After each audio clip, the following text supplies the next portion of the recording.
Todas, né? Eu estou falando todos, mas são só mulheres que estão aí com a gente. E daqui a pouco a nossa coordenadora geral vai dar os informes. Ela está na estrada, então quando ela conseguir se organizar lá, ela vai entrar e vai dar algumas informações para a gente. Então, desejo para todo mundo uma boa formação aí. Quem vai iniciar vai ser a Vanessa. E tá pronta aí, Vanessa? Sim, tudo pronto. Bora lá. É contigo. Tá bem. Boa tarde, gurias. Tudo bem com vocês? Mais uma vez aqui com vocês, mas é um prazer novamente estar aqui. É sempre bom poder falar de assuntos que fazem parte da nossa vida, fazem parte da nossa rotina de trabalho, e assuntos tão delicados e importantes, né? Então, a gente vai continuar falando hoje sobre saúde mental, tá? Eu vou passar aqui o nosso slide para começar.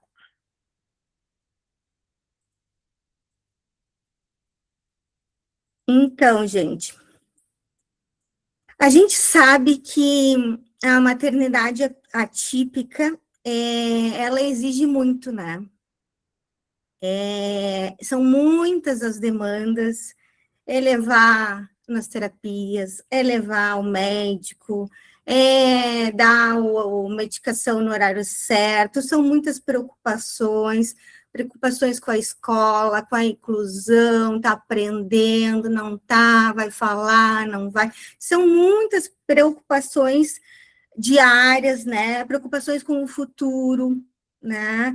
Então, as mães atípicas, elas têm um pensamento muito ativo, tá sempre pensando.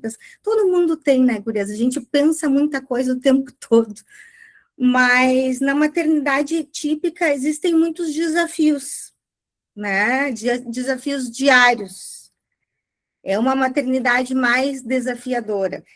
E esses desafios, eles podem, tá, nos deixar mais vulneráveis aos transtornos emocionais, porque são desafios constantes, são desafios, às vezes, muito intensos, e tudo isso pode nos gerar algum transtorno emocional, tá? Eu quero deixar bem claro aqui, gurias, que sofrimento não significa transtorno emocional, transtorno mental, tá? A gente precisa ficar atenta quando esse sintoma deixa de ser uma reação esperada diante de uma situação de estresse e passa a comprometer a nossa vida diária, passa a comprometer a nossa qualidade de vida, tá? Os transtornos, eles têm um tratamento. Quanto antes a gente buscar ajuda, melhor, né? Mais possibilidade de recuperação mais rápida, da gente deixar de evitar que a coisa se transforme e fique mais complicada, tá?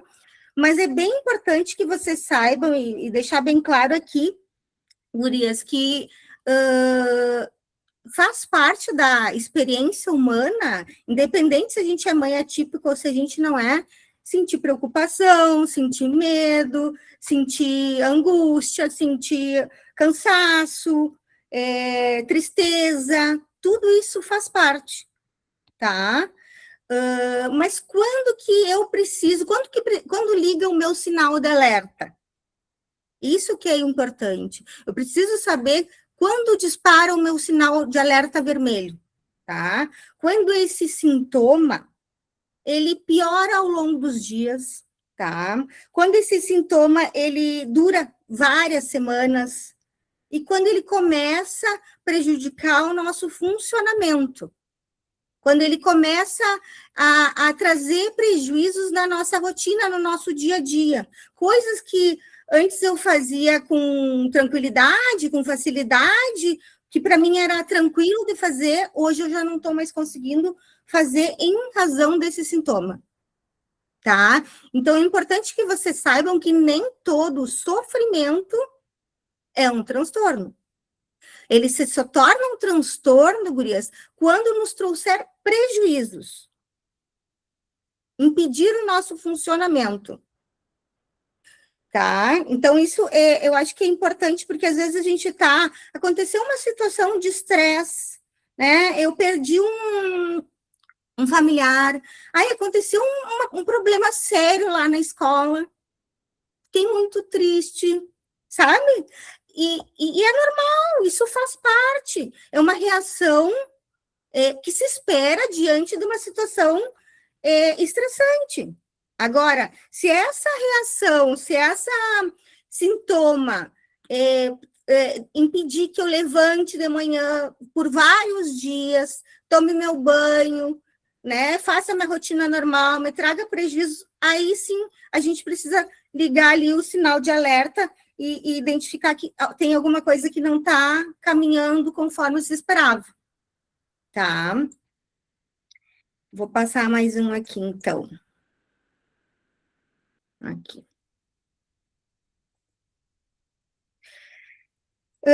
A gente vai começar falando hoje sobre a ansiedade, tá? A ansiedade, ela é uma emoção natural, tá? Necessária.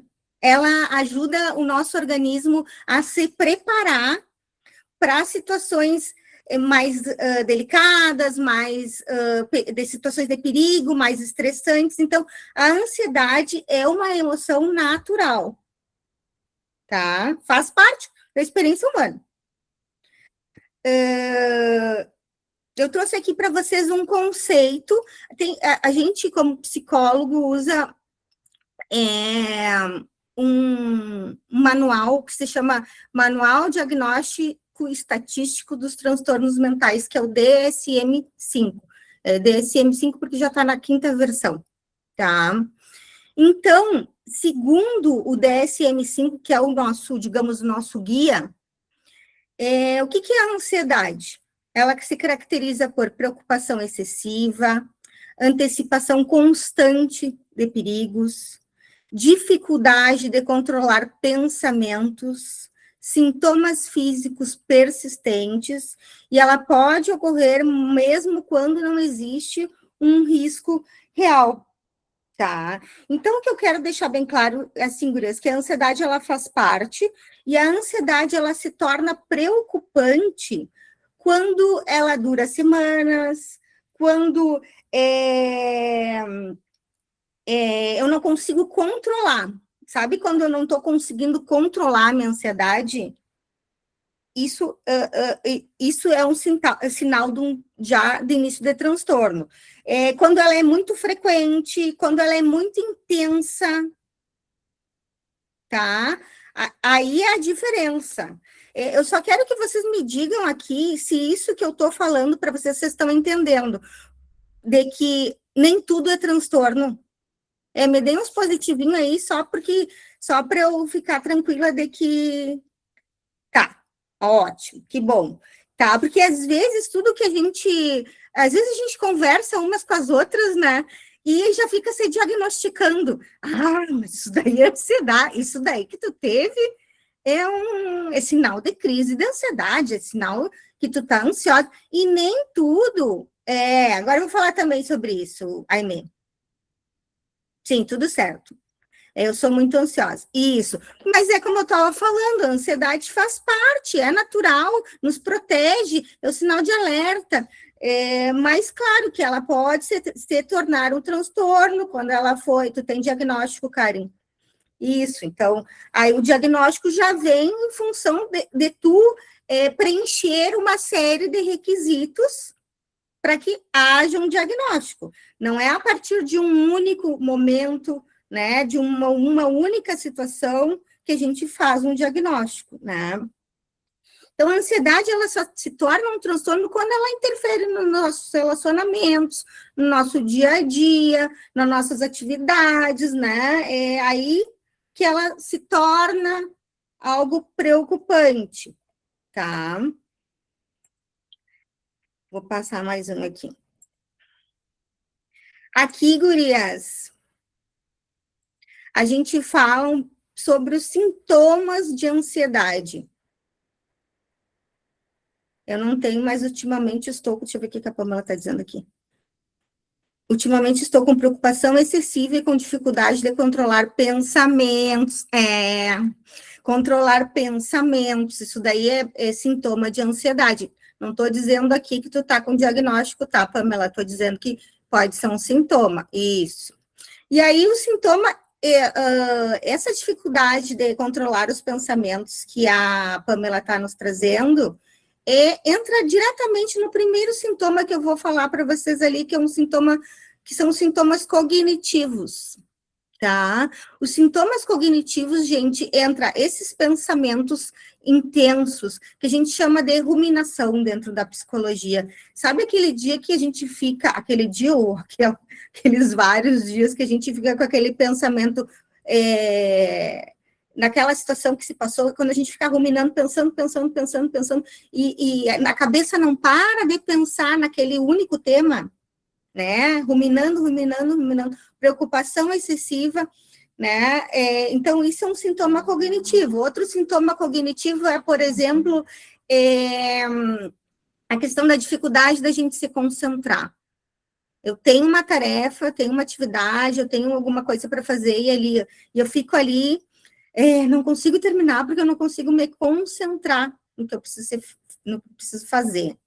Outro sintoma cognitivo também é aquele medo excessivo. Medo excessivo, constante, também é sintoma cognitivo. E aquele pensamento de antecipação de cenários negativos. Eu não sei se vocês lembram que na semana passada eu comentei com vocês que quando a gente está cansada, estressada, o nosso cérebro ele tende a ir para o lado mais duro, né? E aí é que entra essa antecipação de cenários. Eu já estou cansada, daí eu só fico vendo ali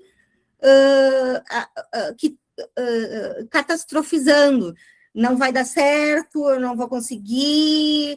Então, assim, esses antecipação de cenário, eu tenho certeza que se eu for lá vai acontecer isso, aquilo, já sei. Então, eu fico antecipando coisas e pensando de forma mais negativa. Tayane, Tayane, a gente precisa ficar atenta aos sinais, procurar ajuda, a gente vai falar sobre isso hoje, e cuidar dos nossos pensamentos. A gente não pode ser, aquilo que eu falei para vocês, a gente tem que aprender a ser amiga de nós mesmos. O pensamento está nos ajudando ou está nos gerando mais ansiedade? Ou está apertando o meu peito? Né? Isso daí é bem importante. A Fernanda está dizendo, eu tenho ansiedade, passei mal no meio da rua, achei que iria desmaiar. Olha só, isso pode ter sido uma crise, ó. Sensação de medo de morrer, mão formigando e suando frio, respiração acelerada, parecia que eu não estava no meu corpo, não me sentia no momento presente. É bem isso, a ansiedade, a gente vai falar sobre algumas estratégias hoje para lidar com a ansiedade, tá? Mas isso, eu não estou fazendo diagnóstico nenhum aqui, tá, Fernanda? Deus, esse livro fazer isso aqui, Deus o livre, tá? Mas isso pode ser, tu pode ter tido, era bom que tu procurasse ajuda, uma crise de ansiedade. Controlar pensamentos, fico sofrendo antecipadamente, antecipando cenários, né, Emília? A coisa eu não tenho nenhum fato, eu não tenho nenhuma evidência daquilo que aquilo vai acontecer e eu tô lá, ruminando aquele pensamento. Eu chego a passar mal quando estou ansiosa, quero tudo para ontem. A gente durante muito tempo, eu já me formei há bastante tempo, né? E hoje a gente não fala mais isso, mas a gente dizia muito que a ansiedade era um excesso de futuro. A gente está sempre vivendo no amanhã, né? E a gente tem que aprender a viver no presente, no hoje, vir para o hoje. Né? Bom, esses são os sintomas cognitivos. Deixa eu ver se tem alguma coisa que eu não li aqui. Em meio é difícil controlar os pensamentos, pressão fora do comum. Uhum. Mas volto a lembrar, gente, a ansiedade faz parte da nossa vivência, da nossa experiência enquanto humanos, se torna um problema quando traz prejuízos, tá? E quando a gente tiver uma crise de ansiedade, como provavelmente foi o que aconteceu com a Fernanda, aí a gente precisa procurar ajuda, né? É um sinal de alerta bem forte. Estou com coceiras e inchaço nas mãos desde janeiro. Todos os exames ok. E médicos ficam me perguntando se tenho ansiedade. Nunca tive nada. Sou 100% saudável. Estou em investigação no clínicas. Isso, que bom que tu está investigando, Pamela. Meu coração está sempre acelerado, mesmo com medicação. Aimee, essa questão do pensamento, do coração acelerado é um sintoma físico. Sintomas físicos são esses, né? É o coração que acelera, é o suor nas mãos, é os tremores, são que mais? Insônia também é um sintoma. Não consigo engolir, parece que tranca tudo na garganta, né? É um aperto, parece que dá. Isso também é sintoma de ansiedade. As dores musculares, a gente leva a emoção para o corpo todo, né, gurias? Então, um dos sintomas físicos da ansiedade é justamente isso,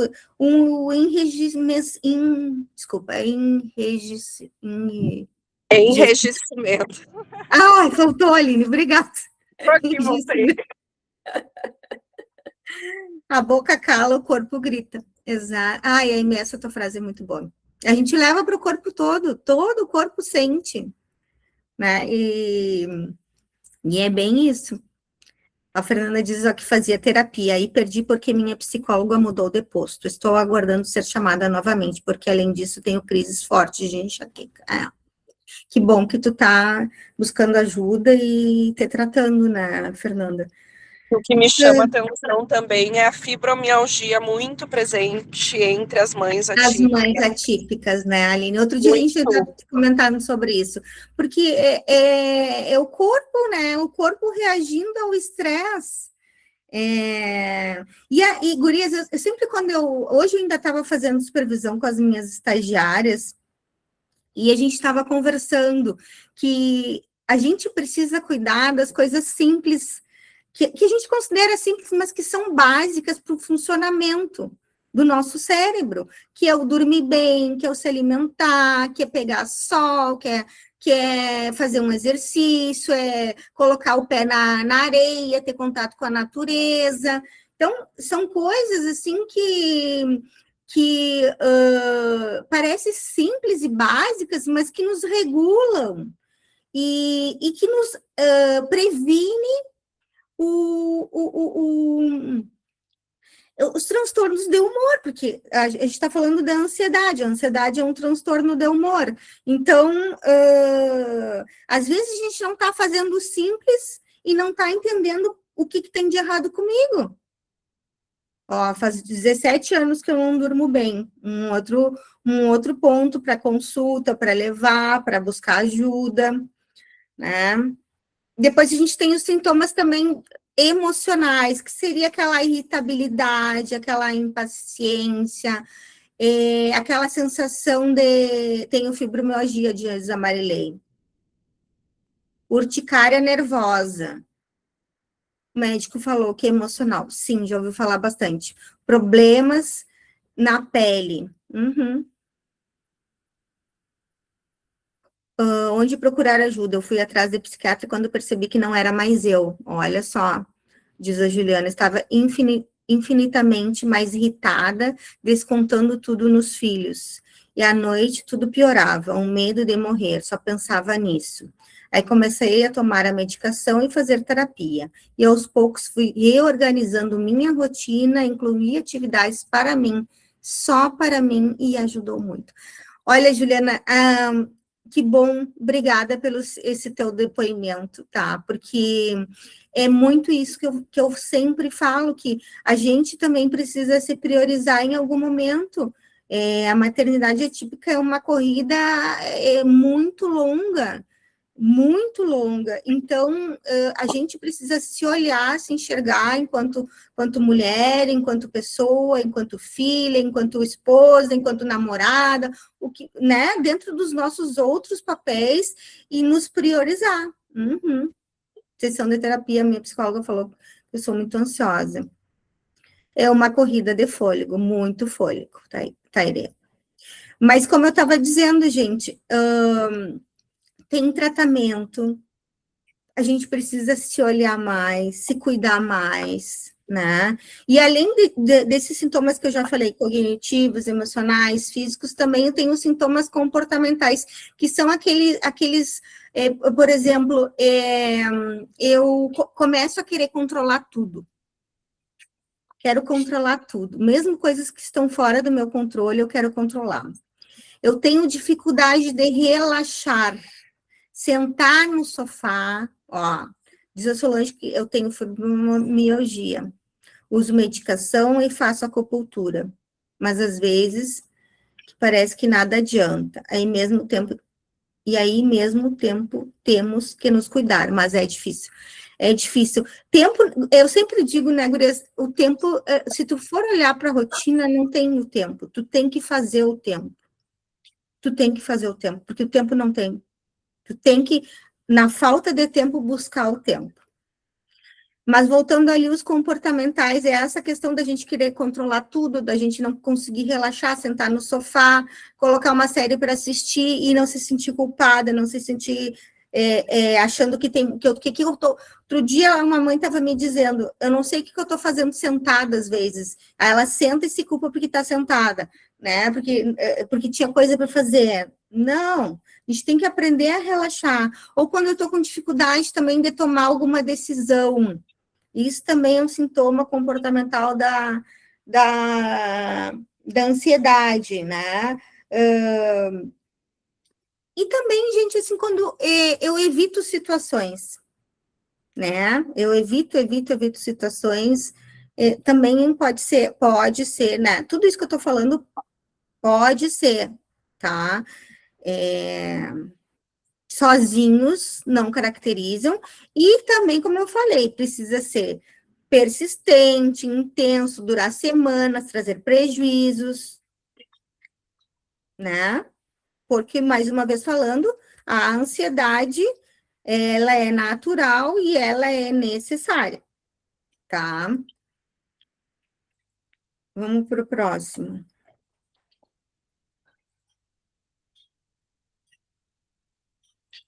Vamos voltar a falar dos pensamentos aqui. Questionando pensamentos. Nem todo pensamento é um fato. Nem tudo. Como eu falei, a gente pensa muito o tempo todo, né? Mas nem tudo que a gente pensa significa que é isso mesmo, Pamela. Que seja verdadeiro. Marilise, Vera, a gente está sempre com a cabeça ali a mil, né? Só que aí tá, aquilo que a gente falou semana passada, alguns pensamentos nos ajudam, mas outros pensamentos não nos ajudam, aperta o coração, aumenta a ansiedade. O que eu ando pensando? O que eu ando pensando? Então, eu trouxe aqui 4 perguntas para a gente se fazer. O que eu estou pensando? Qual é a evidência? O que eu estou pensando é baseado numa evidência ou numa suposição? Isso, Elisa. É Elisa lá do Livramento? Ou é outra, Elisa? É tu, Elisa. Que bom que tu está aqui com a gente, Elisa. Todas, né? Com certeza. Mas eu estou falando Elisa porque eu conheço ela. Eu não conheço todas, né? Eu só conheço algumas que eu fui nas rodas. Eu vi que a Pri tá aí também, né, Pri? A Pri lá de Santa Cruz.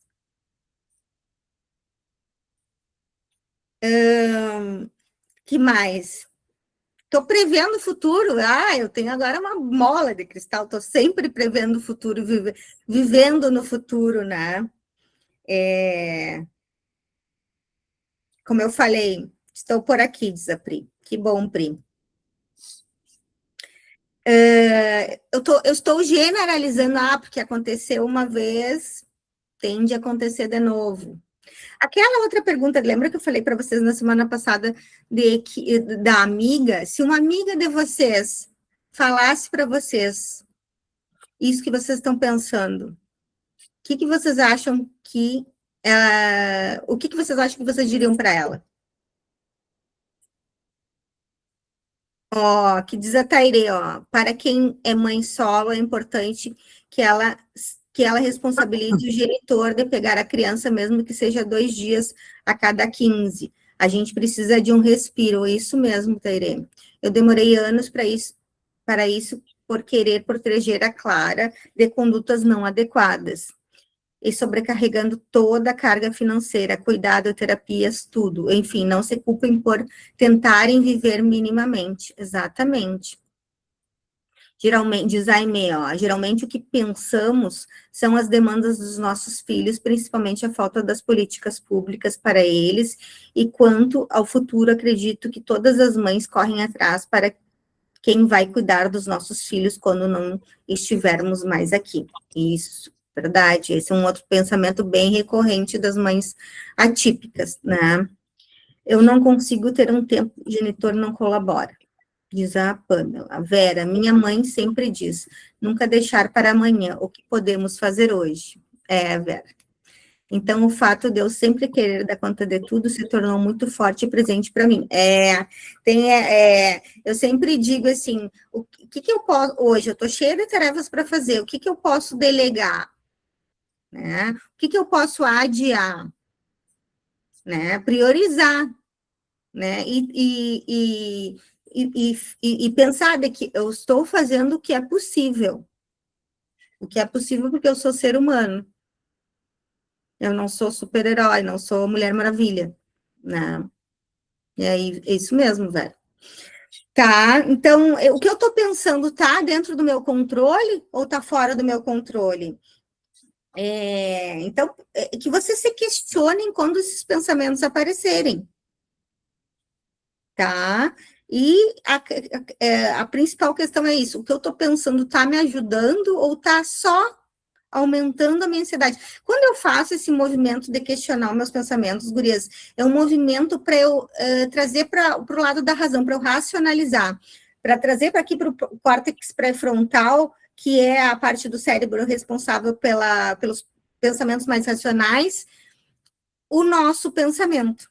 É isso que eu preciso que vocês se deem conta. Quando a gente começar a fazer suposições e pode acontecer isso, pode acontecer aquilo, não. O que de concreto eu sei, tá?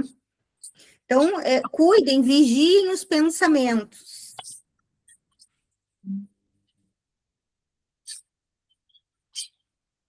Aqui a gente fala da crise da ansiedade,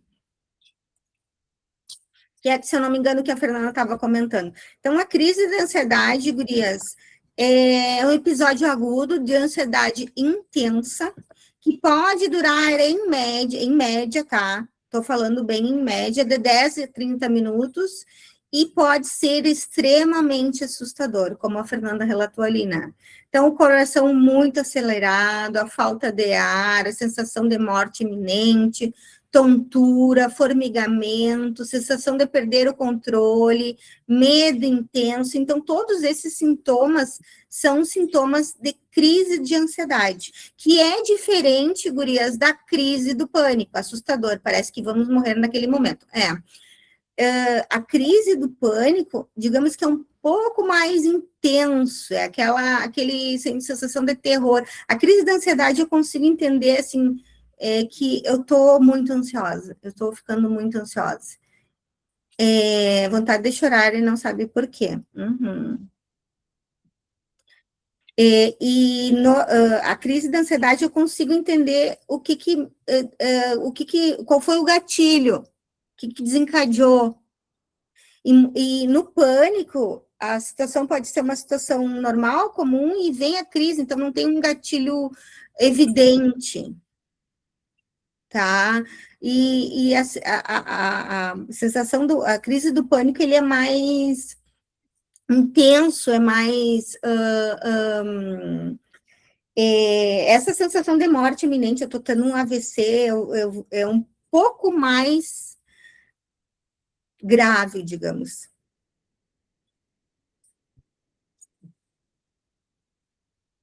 É isso que eu estou falando, Tayane. O pânico, ele é um pouco mais intenso, essa sensação de terror, agora eu vou morrer, eu estou tendo um AVC, que mais que eu posso te dizer? No pânico, eu não consigo identificar o que causou, porque pode ser eu posso estar num dia normal, num dia comum, assim, e ter, sem um gatilho evidente, sabe, uma crise de pânico, é uma sensação de terror, que algo, assim, uma catástrofe vai acontecer,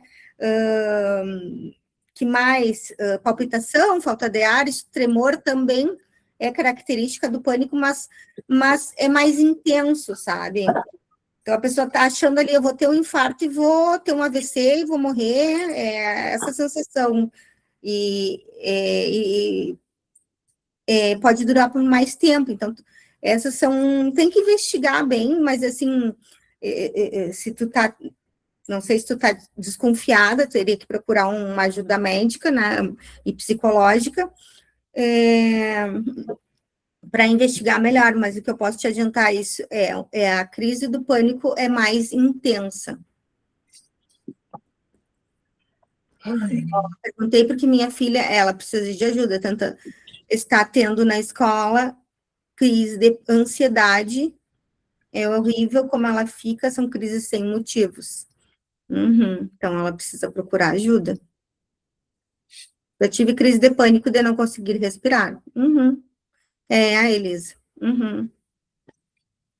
Ó, a Emê tá dizendo, o pânico chega a te consumir sem gatilho, como se fosse infartar. Agora, tudo junto com medo e desespero. O pânico, ele é mais intenso, né? É a morte iminente, é o terror, tá?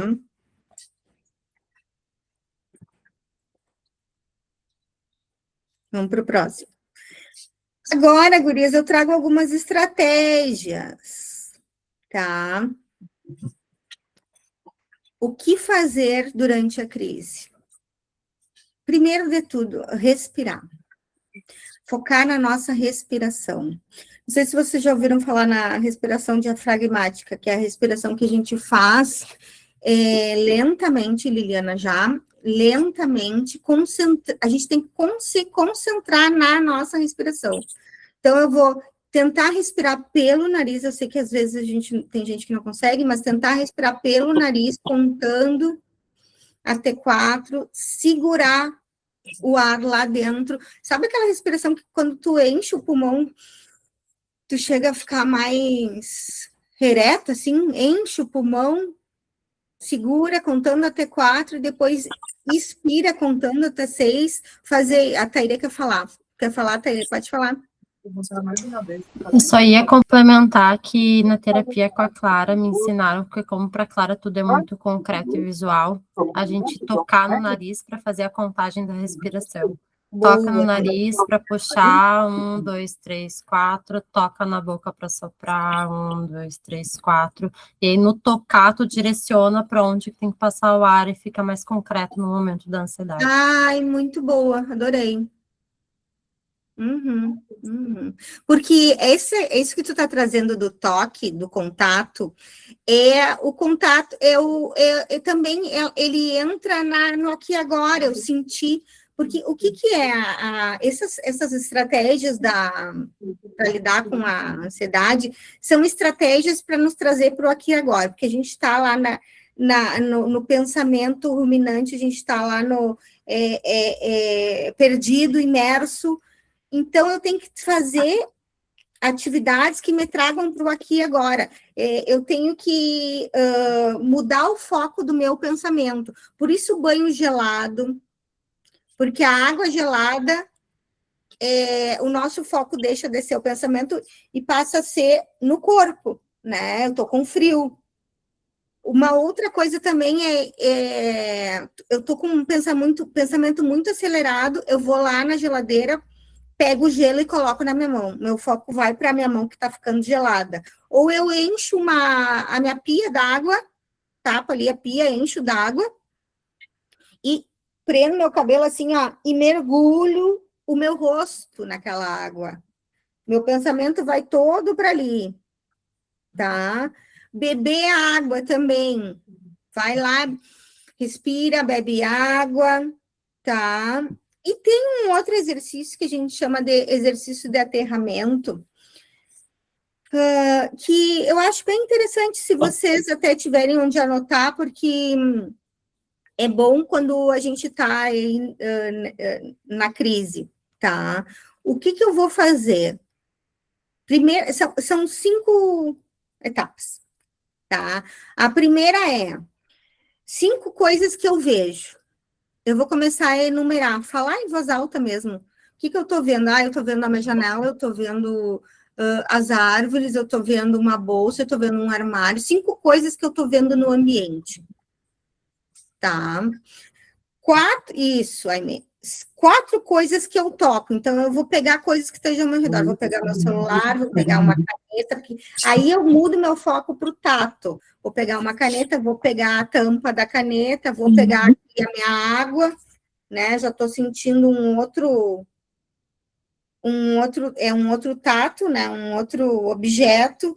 3 sons, o que eu estou escutando? Eu estou escutando o cachorro da vizinha, eu estou escutando uma moto que passou aqui fora, eu estou escutando algum outro barulho. Então, 5 coisas que eu estou vendo, 4 coisas que eu consigo tocar, 3 sons, tá? 2 cheiros. Aí eu me levanto e vou lá, cheiro café, vou lá, cheiro um creme, um perfume, sabe? Porque aí eu estou me conectando com o ambiente, eu estou trazendo o meu pensamento para cá, trazendo cada vez mais. E um sabor, aí eu vou colocar qualquer coisa na boca, uma bala, vou tomar alguma coisa doce, alguma coisa salgada, eu botar alguma coisa que eu sinta o gosto, tá? Então, todos esses movimentos, esses exercícios nos trazem para agora, para cá, tá? Então, lembrem, 5 coisas que eu vejo, 4 coisas que eu toco, 3 sons, 2 cheiros e um sabor.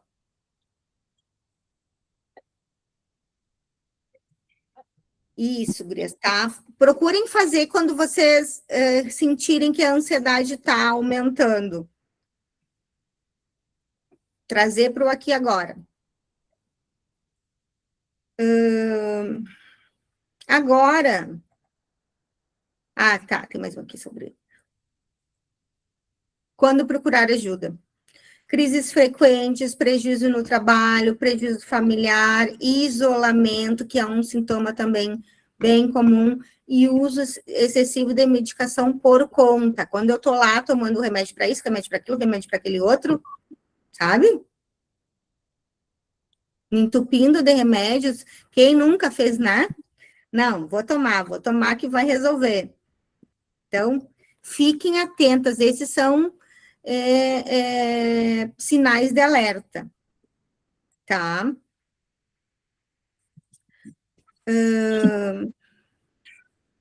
Vou passar mais um. Agora a gente vai falar um pouquinho sobre depressão, que é um outro transtorno de humor bem comum, tá?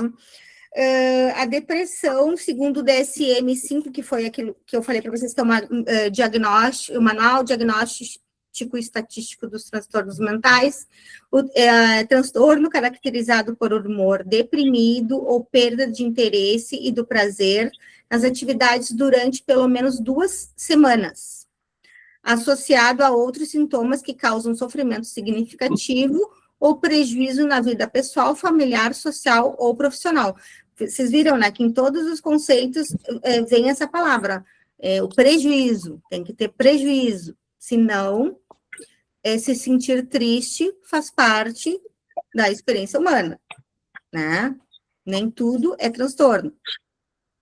Então,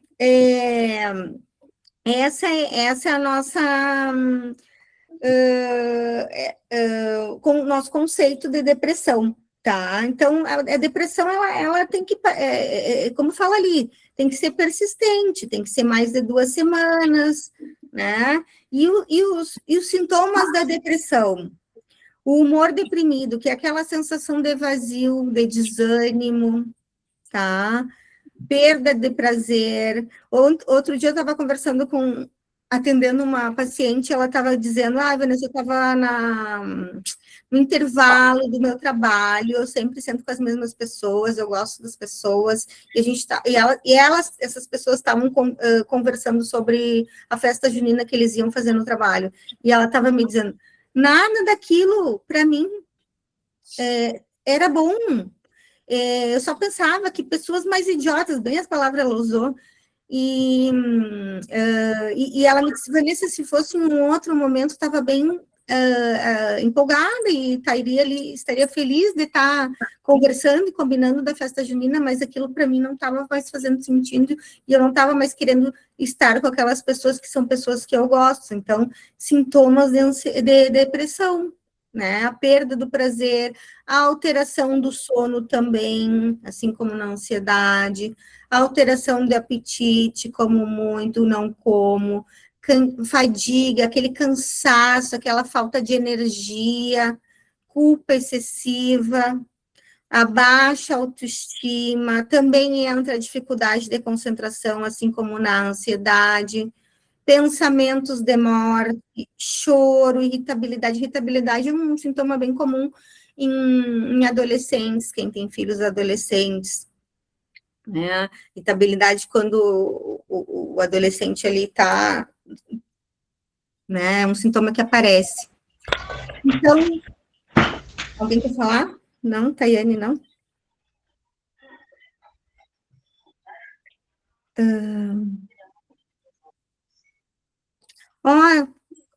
Eu parei de ler aqui, desculpa. Bacia de gelo funciona muito, quando a gente estava falando da ansiedade, mudar o foco ajuda muito. Eu consigo me acalmar quando eu acho que estou mal, de mau humor. Descansar por 2 dias em casa, ótimo. Cheiro forte, tipo óleo essencial. Isso, Juliana. Juliana botou aqui 5 coisas que eu vejo, 4 coisas que eu toco, 3 sons, 2 cheiros, 1 sabor. Já vi que mala de mente é bom. Funciona para mim trazer para o momento atual. Ó, Pamela perdeu a mãe, não consegue colocar para fora o sofrimento. Mas sinto que preciso, mas não vem. Pamela, outra coisa, se tu não está conseguindo falar, escreve. Escreve. Pega um papel, pega lá um caderno, o que for, escreve o que eu estou sentindo, sem pensar se está na ordem, se não está, se tem sentido, não. O que eu estou sentindo, isso ajuda a elaborar. Exaustão de depressão. Uhum. Tayane falando aqui que fez tratamento, curou. E aceita lá na minha vida. Eu sempre gosto de usar ali meu topo tá terminando, os guris vão me matar.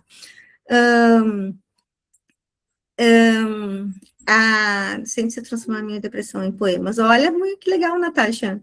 Que legal. O que eu estava falando? Eu ia falar que essas coisas que acontecem na nossa vida, eu sempre digo que é a metáfora do bolo, a nossa vida é como se fosse um bolo. Tem fatias que não são muito boas, mas tem fatias muito doces. Então, é o bolo da nossa vida, nem todas as fatias são iguais, e a gente aprende a lidar, e não que a gente não vá sentir, mas a gente tem que aprender a regular a intensidade do que a gente sente, né? E isso é importante. A gente vai sentir, né? Tá, então, Agora, vou passar mais um slide aqui. Eu trouxe aqui para vocês a diferença entre tristeza e depressão. Como eu falei, a tristeza faz parte, então ela está relacionada a um fato. A depressão pode ocorrer sem motivo aparente, oscila a tristeza, a depressão permanece. A tristeza melhora com apoio, com conversa, com buscar pessoas que a gente confia, né, com rede de apoio. A depressão já é mais persistente. Na tristeza, eu tenho o prazer preservado, e na depressão, eu tenho perda de prazer, né? Coisas que antes, para mim, eram prazerosas, hoje já não estão mais quando eu estou em depressão, tá? Gente, então, eu espero que vocês fiquem atentas ao sinal de alerta. E na depressão, para finalizar, eu acho que entra muito essa questão da gente cuidar, vigiar muito os nossos pensamentos, a gente procurar fazer pequenas coisas por nós mesmas, diariamente, né? Isso também para nos resgatar. Eu não posso fazer grandes coisas. Outro dia, a gente estava conversando, acho que foi numa roda, ainda era verão, e a gente estava falando, às vezes é um picolé, às vezes é um sorvete, sabe? Que, eu gosto muito, até acho que eu estava comentando com vocês que eu estava falando com uma paciente sobre isso, de que, eu gosto muito de sorvete de morango. Então tá, agora que eu estou com dinheiro, eu vou lá, eu vou comer um sorvete de morango para resgatar o meu prazer. Ou ali a gente falou também da baixa autoestima. Tinha uma outra paciente que eu atendi que ela comentava comigo, Vanessa, eu sempre uso a mesma roupa. E eu combinei com ela que ela ia começar a fazer... Não tá dando nada, vai dar um jeito no teu quarto. Tirar foto e me mandar as fotos dela com roupas diferentes. Ela me dizia, eu ponho só um vestido, porque aí eu não preciso pensar na calça e na blusa, ou na calça e na saia. Aí ela começou a me mandar fotos, olha, eu estou conseguindo pensar na roupa, me olhar no espelho. Então... às vezes são pequenas coisas ali na nossa rotina que começam a fazer a diferença e nos trazer para a alegria, nos trazer para a sensação de prazer, que é o que a depressão nos tira, só que a gente precisa achar um tempo no meio da rotina louca para resgatar, né, o que a gente gosta, o que nos faz bem, nos tratar com carinho e tratar os nossos pensamentos, né, com mais compaixão, tá? Agora eu vou chamar a Paty, minha colega, que ela vai dar continuidade aqui. Bom, se cuidem. Beijo. Continuando um pouco, né, do que a Vanessa estava falando, sobre o que é uma crise em saúde mental, né, então esse momento de sofrimento intenso, né, sofrimento psíquico, né, que a gente fala sobre, a gente usa esse termo, onde vocês podem apresentar dificuldade em lidar com as emoções, com os pensamentos, com os comportamentos, como a Vanessa estava falando, e isso acaba comprometendo a segurança, a autonomia, o funcionamento do cotidiano, né, o máximo, né, a gente fala que é a ideação suicida, ou a tentativa de suicídio, né, então, o que seria essa ideação? A presença de pensamentos relacionados à morte, ao desejo de deixar de viver e a percepção de que a vida perdeu sentido. Isso varia em intensidade, dependendo do momento que a pessoa está, né, também do tratamento, se está fazendo tratamento ou não. Pode ser mais... Oi, Doris? Alguém falou alguma coisa? Eu acho que a Doris estava com o microfone aberto. Então, desde o pensamento que vem e passa, até um sofrimento mais intenso, né? Que é aquela pessoa que vive na iminência da morte. E, às vezes, a gente entende também que isso não necessariamente vem só através do consciente. Às vezes, a pessoa se expõe em risco inconscientemente, né? Então, é uma pessoa que está o tempo todo se expondo a situações onde ela está suscetível à violência ou ao risco, enfim, isso também indica um sofrimento mais intenso. A gente sinaliza ali que ter esses pensamentos não significa necessariamente que a pessoa quer morrer de fato, né, mas que parece que ela quer interromper o sofrimento que às vezes é realmente insuportável. Acho que a gente consegue fechar. Vanessa, tu consegue? Foi. Ela fechou. Você pode passar.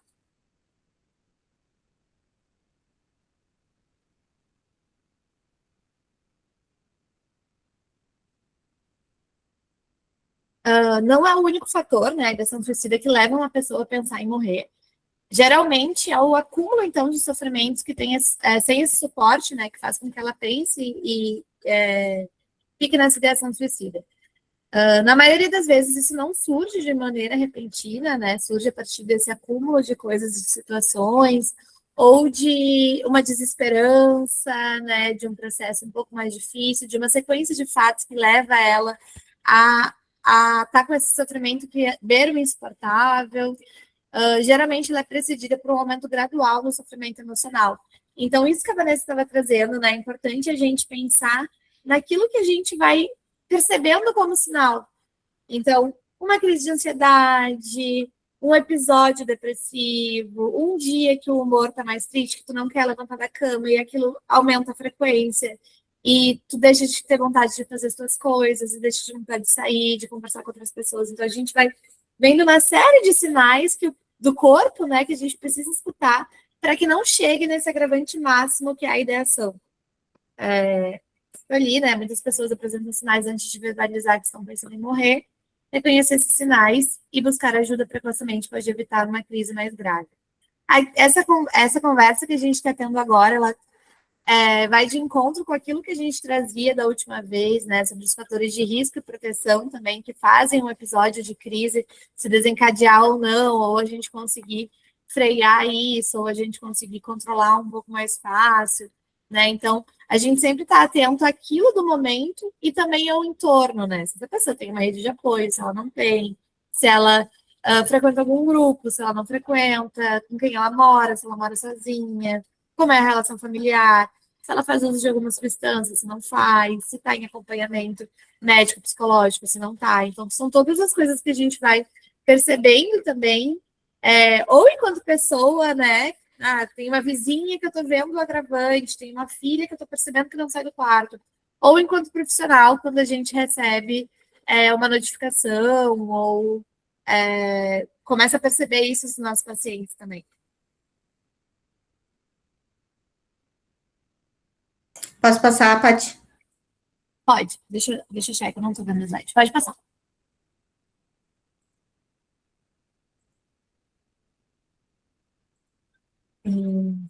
Deixa eu ver isso que eu vi. Bom, então, essa questão da atenção à crise, né? Para onde a gente vai? Por quem a gente busca primeiro, né? Acho que inicialmente a gente pode optar a nossa rede também, né? Então, se tu está passando por alguma situação de sofrimento, aciona a tua rede. Acho que essa é a primeira coisa a se fazer, né? Então, conversa com as pessoas em casa, com os amigos. Isso em momentos leves também, né? Tá triste por alguma situação, tá passando por uma situação de luto, né? Tem alguns grupos de apoio relacionado a isso também. Então, a gente primeiro aciona a nossa rede, e aí depois tem uma série de locais que a gente vai buscando, dependendo da gravidade, né? Então, num primeiro atendimento, enquanto profissional, a gente primeiro verifica se há risco para a pessoa ou para terceiros. Então, se eu estou atendendo uma pessoa, a primeira coisa que eu faço é, tem risco aqui? Qual é o risco? Né? Como que é a rotina dessa pessoa? Em que espaço ela trabalha? Será que esses espaços é algo que potencializa esse risco, não potencializa? Então, colocar ela em um ambiente tranquilo e seguro. Isso também no atendimento, né? Então, chegou no posto de saúde, a pessoa está trazendo que está numa situação de crise. Como a gente cuida disso, né? Então, fazendo um acolhimento qualificado, dizendo que vamos ajudar, né? Avaliando o risco, se existe um plano de se machucar, de machucar outra pessoa, se existe plano de suicídio, se já teve tentativas antes, isso é muito importante, né? Quando a gente pensa em cuidado em saúde mental, essa pessoa está trazendo isso pela primeira vez ou tem um histórico recorrente nisso? O histórico ele é muito importante na psicologia, seja em qual área for, né? Toda vez que a gente vai pensar em um sofrimento em saúde mental, a gente busca entender o histórico dessa pessoa. Será que tem isso na família, né? Será que essa pessoa já vem com essas crises há mais tempo? Será que ela já teve uma ideação? Será que ela não teve? Ela tem situações de crise recorrentes, ela não tem, então todas essas coisas a gente avalia. Tem histórico familiar, é uma pergunta que a gente faz muito, né? Tem alguém na tua família que tu sente que teve essas crises, que tu sente que tem tal diagnóstico, né? Não necessariamente precisa ser o mesmo, mas tem uma questão de saúde mental. Então, a partir disso, a gente também vai fazendo o nosso genograma, assim, para poder entender como cuidar dessa pessoa, né? E aí, agora eu queria falar um pouco sobre a rede de atenção psicossocial, né? Que é onde a gente busca ajuda, principalmente quando a gente fala em saúde pública, né? Então, em primeiro lugar, a unidade de saúde, né? A unidade básica de saúde, ela é indicada, então, quando a crise é leve, quando não tem um risco iminente e a pessoa consegue permanecer no território. Né? A UBS, ela faz todo o papel de realizar o acolhimento, uma avaliação inicial, ela acompanha o caso, e encaminha quando necessário para os outros serviços, né? Inclusive, a UBS ela faz aquele acompanhamento tão delicado que quando a gente percebe, ou um vizinho traz, né, para o doutor do posto, olha, doutor, eu estou percebendo que a minha vizinha, depois que perdeu o filho, ela não sai de casa. Ela não sai de casa nem para ir no posto. Aí a vizinha incentiva e aí ela não vai no posto. Então, eles acionam o posto e o posto marca uma visita domiciliar, né? O que é super importante, assim, o SUS ele tem esse recurso de poder cuidar, inclusive dentro da própria casa das pessoas. Mas se vocês estão sentindo, então, uma crise de ansiedade leve, estou começando a sentir uma palpitação, estou começando a sentir que uma dor muito forte, toda vez que eu penso em trabalhar me dá dor de cabeça, eu estou um pouco sobrecarregada na minha casa, eu não estou conseguindo dormir, né? Os sintomas de sono, eles são sempre os mais frequentes, né? Os primeiros que aparecem, sono, dor no corpo, dor de cabeça. Então, é na unidade básica de saúde. Eles podem dar uma avaliação inicial, uma medicação, talvez inicial, e aí, se não cessar aquilo, né? Vão talvez indicar um grupo. Na própria unidade básica de saúde, tem grupos, às vezes, tem atendimentos com equipe multidisciplinar, né? Hoje em dia tem as EMULTIs, que é justamente, às vezes, para não sobrecarregar os outros serviços especializados, as EMULTIs entram com essa possibilidade de resolver ali mesmo, na unidade básica, né? Então, tem psicólogo, tem fono, tem Nutri e tem... Ai, gente, fugiu o nome. Aquele que faz exercício, educador físico e fisioterapeuta. É isso. E fisioterapeuta. É uma equipe com várias pessoas, né, para trabalhar esse lugar multidisciplinar, porque a gente pensa também que a saúde está totalmente conectada com todas essas áreas, né? Em seguida, se tu sente que o sofrimento está mais intenso, ou tem transtornos mentais graves, crises recorrentes, uso problemático de álcool, por exemplo, vício em aposta, tentando trazer também temas frequentes, assim, daí no CAPS, né? O CAPS, ele vai oferecer, então, acolhimento diário, atendimento multiprofissional, manejo de crise, atendimento familiar, então também é algo que se cuida em rede, em família. Isso a UBS também faz, né? Mas o CAPS, ele acaba tendo esse olhar um pouco mais especializado para as questões agravantes em saúde mental. Oficinas terapêuticas, né, um pouco mais direcionadas, porque eu acho que a UBS ela acaba tendo coisas mais básicas, tipo grupo de caminhada, grupo de crochê, que é super bom e super interessante para quando a pessoa está se sentindo mais sozinha, quer criar uma rede de apoio, quer conversar. Muitas das demandas de sofrimento psíquico, elas passam pelo lugar de solidão, né? Então, eu não tenho rede, eu não tenho com quem conversar. Então, às vezes, estar inserido num grupo do próprio território ajuda muito, né, essas pessoas. E a última coisa, né, o CAPS também oferece atendimento contínuo. Isso seria o CAPS 2, né? O CAPS 2, ele acaba funcionando em horário comercial ali, de segunda a sexta. Mas também tem o CAPS 3, não são todas as regiões que tem, né, o CAPS 3, então isso também é encaminhado via ou UBS ou via CAPS 2. Mas o CAPS 3 ele seria um serviço de referência para crises mais intensas. Então, quando precisa, por exemplo, de permanência ou internação, porque eles oferecem um cuidado 24 horas, uma observação contínua, uma permanência por um curto período de tempo, né? Então, eu tô sentindo que essa pessoa ela vai estabilizar aqui dentro do serviço se ela ficar em atendimento com a gente, em observação, participando das coisas, por 2 semanas. Então, o CAPS dá conta disso, né? Um cuidado intensivo. E isso evita as internações hospitalares que são desnecessárias, né? Se a gente está falando de um surto psicótico, por exemplo, é hospital, né? Mas quando a gente está falando de uma crise muito grande de ansiedade, ou uma ideação suicida que é a primeira vez que está aparecendo, a pessoa não teve uma tentativa, ela não está em um episódio de surto, ela pode ficar no CAPS, né? Essas coisas vão ser avaliadas pelos profissionais, mas é interessante, assim, a gente poder recorrer e saber quais lugares a gente recorre. A unidade de pronto atendimento, né, ela deve ser procurada, então, quando a pessoa apresenta risco imediato,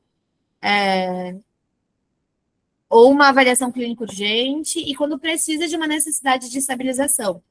Então, eu não estou conseguindo ler, gente, os comentários. Se tiver algo muito importante, acho que a gente pode ler depois todas, mas se tiver algo muito importante, levantem a mãozinha aqui, que daí eu paro e... Paty, será que tu me daria uma parte que pegou minha internet aqui na estrada? Oi, Aline, claro, posso. Eu escutei vários momentos aqui, mas tudo cortado de vocês. Quero parabenizar, né, por mais essa aula sobre saúde mental, sobre caminhos, né, para saúde mental. E tô gostando muito. Mas depois eu assisti na íntegra, claro, né? Então, pessoal, eu vou tentar fazer o informe de forma bem objetiva aqui, que a gente gostaria de ter feito no início, né?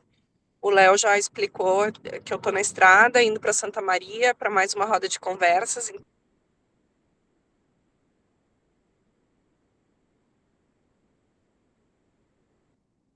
Acho que caiu de novo, Aline, Né? a tua internet está bem Tô aqui. instável. Tá me ouvindo? Está bem me instável ouvindo? a tua internet. Não tem como, então, eu falar agora. Agora deu uma estabilizada. Se tu quiseres tentar. Tá, então vai me falando em tempo real aí, para eu não perder a comunicação aqui, tá, Ju? Então, quero dizer para vocês que tivemos vários entraves burocráticos, né, relacionados ao nosso trabalho, ao pagamento, à liberação de recursos da segunda parcela do projeto como um todo.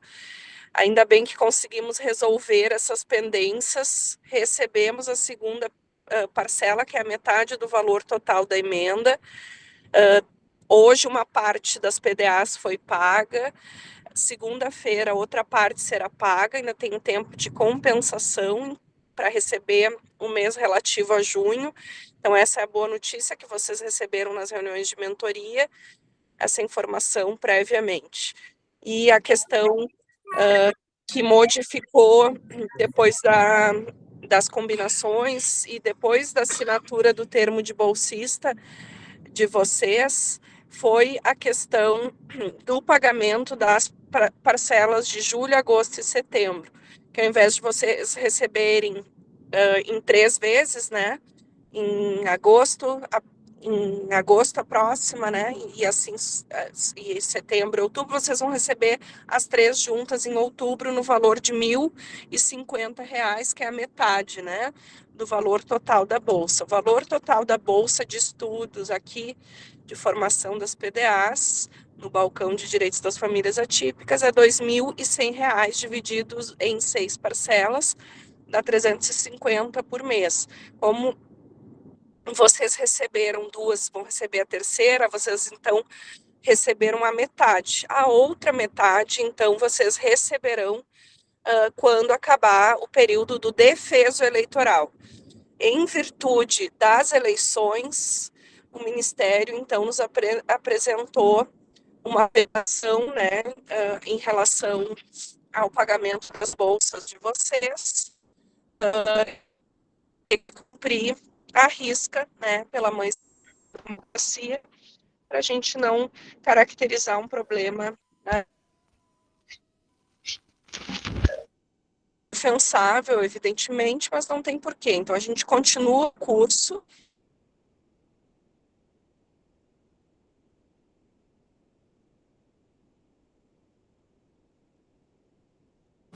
Esperar ela voltar para a gente dizer onde ela parou.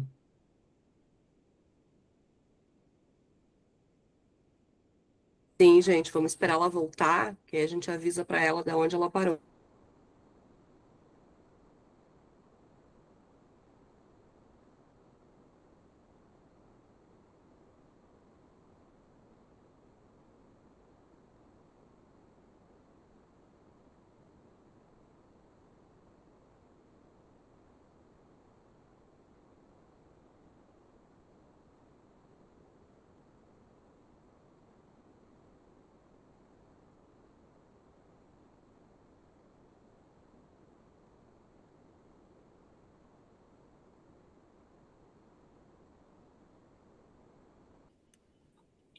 Se a Patrícia quiser retomar, Patrícia, a Aline até caiu aqui da chamada.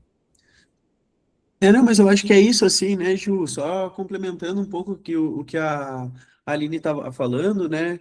Que é essa questão, assim, que todos os mentores já explicaram para as PDAs, né? Que em função do ano eleitoral, a gente tem que, né?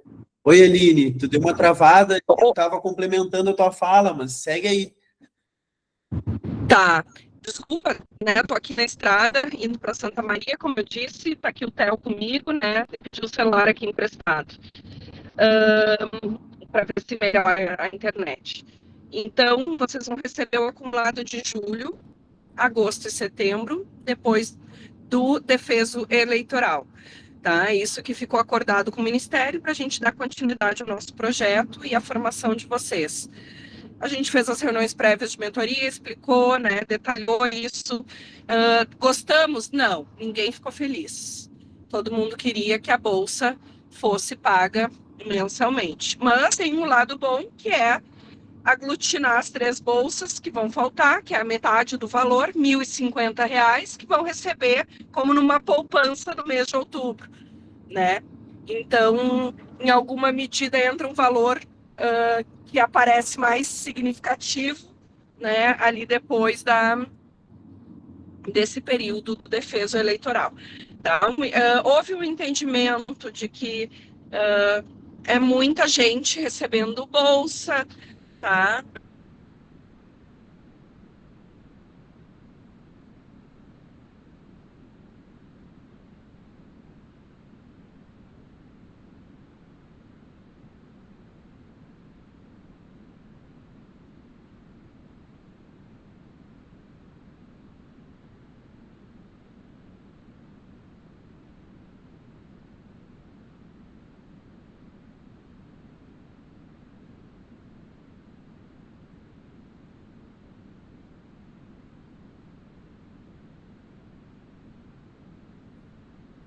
Vamos seguindo, então, gente?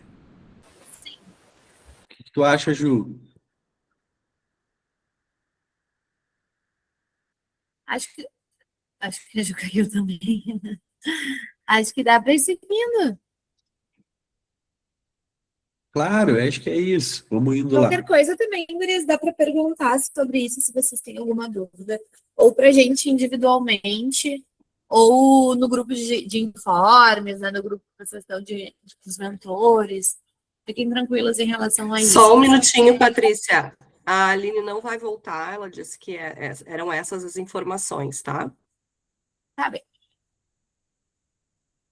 Era isso, então. Eu acho que eu tinha parado ali na UPA, né? Tinha falado sobre os Isso. CAPs, a UBS, o CAPS 3. Agora ali na unidade de pronto atendimento. Que é quando a pessoa tem que procurar a UPA, então, quando apresenta risco imediato ou necessita de uma avaliação clínica urgente e quando há necessidade de estabilização. O hospital geral, no caso, acaba sendo por encaminhamento, né? Não tem como a gente chegar ali por demanda espontânea, mas geralmente tu acessa qualquer um desses outros serviços e eles indicam o hospital e fazem internamente um pedido, uma solicitação de internação para o hospital quando existe a necessidade de internação clínica.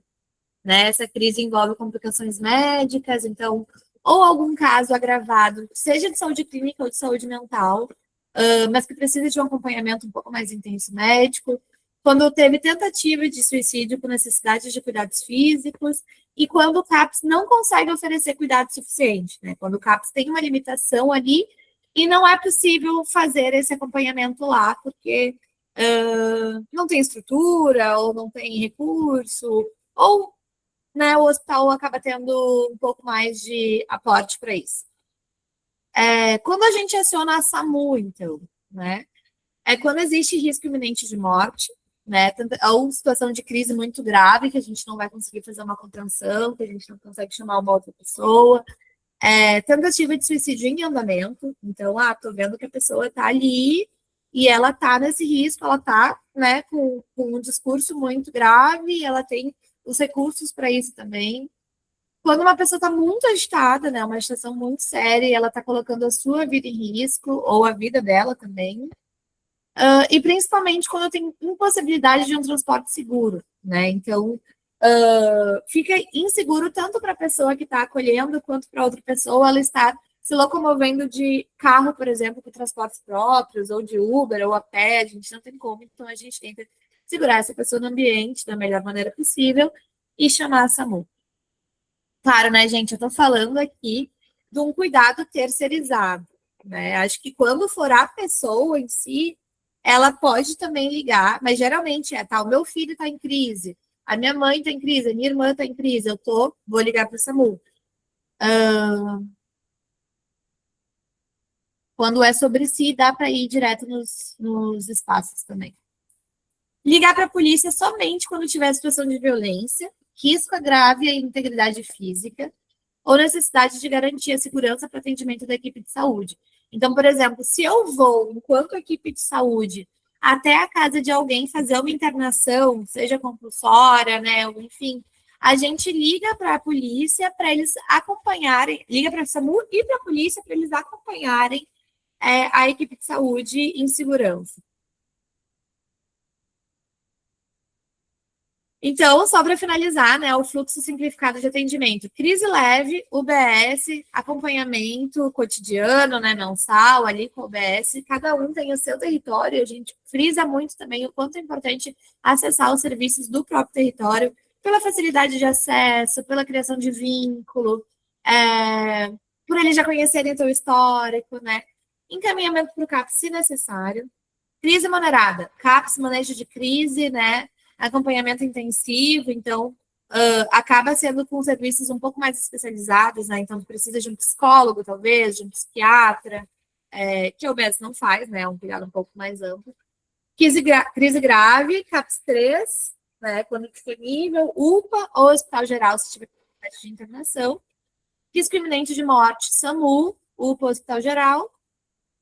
O papel do psicólogo na crise, né? Queria falar um pouquinho sobre isso também, que seria a gente oferecer uma ajuda, uma escuta qualificada, buscar, né, através dessa escuta, reduzir o sofrimento imediato, né, então acho que a Vanessa ofereceu aí algumas técnicas, acho que dá para fazer junto, por exemplo, quando eu atendo alguém que está em crise, eu sempre falo que essa pessoa fica com o meu celular 24 horas, então é um cuidado um pouco diferenciado, porque a gente entende que aquela pessoa está em risco.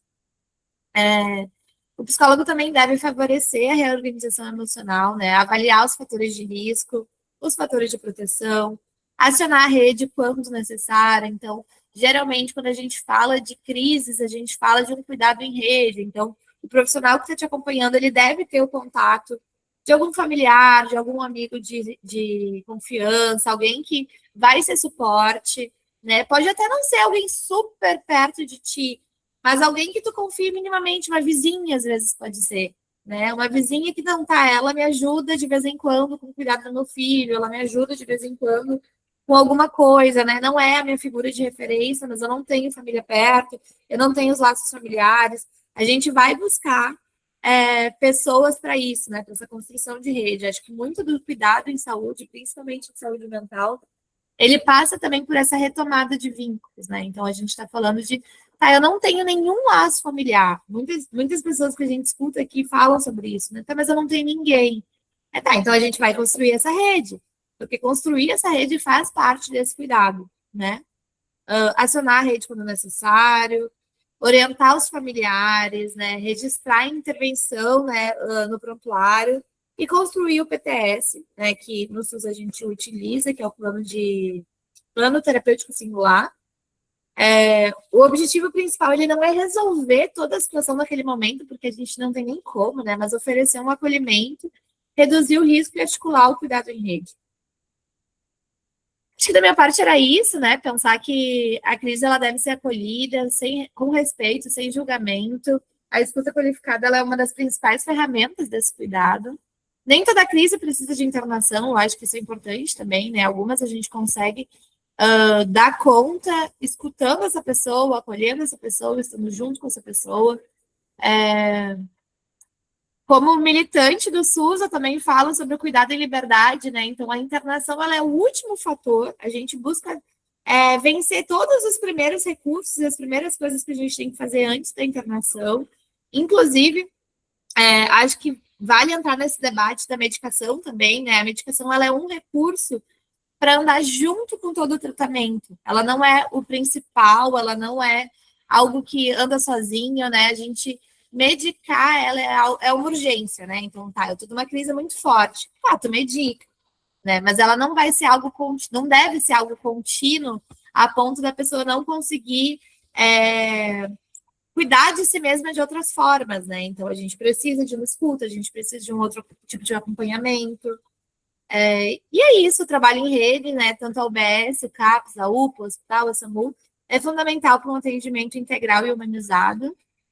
E por mais, né, a gente fala aqui no balcão também, entende um pouco de que as experiências, às vezes, elas são diversas e muitas vezes elas são frustrantes, mas é um direito nosso, né? A saúde pública, esses espaços que a gente está falando, e a gente tem que ocupar e se permitir ser cuidada por eles também. Tati, eu acho que a Solange quer falar, né? A Solange e depois a Karen.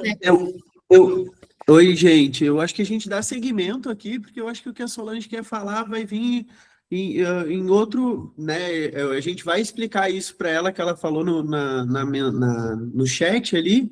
E aí a gente, só para não mudar o tema da formação, Não, mas a gente abre eu um espacinho no não vou final. mudar o rumo da formação, eu vou falar da área psicológica, saúde mental, não tem nada a ver com o meu comentário no chat, tá? Ah, maravilha, maravilha. Desculpa então, Solange, é só porque tu tinha recém colocado Não, no eu chat, tinha então, dúvida, por que nem favor. vocês disseram, né? Qualquer dúvida a gente podia colocar, coloquei ali, não, mas o que eu quero falar é da área que a gente está falando hoje, tá?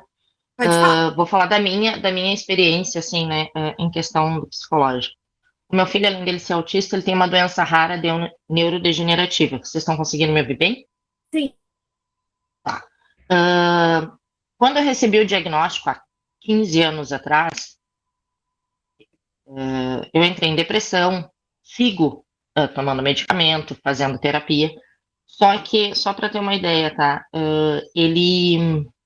Na época que veio o diagnóstico, a gente foi encaminhado para o hospital de clínicas para fazer os tratamentos lá. E o que aconteceu? Por verem a minha condição, né, o momento como eu estava abalada com toda a questão, os próprios médicos que nos atenderam, da neuro e da pneumo, solicitaram psicólogo e psiquiatra para mim. Só que o Julinho fez 18 anos o ano passado e até hoje ninguém me chamou.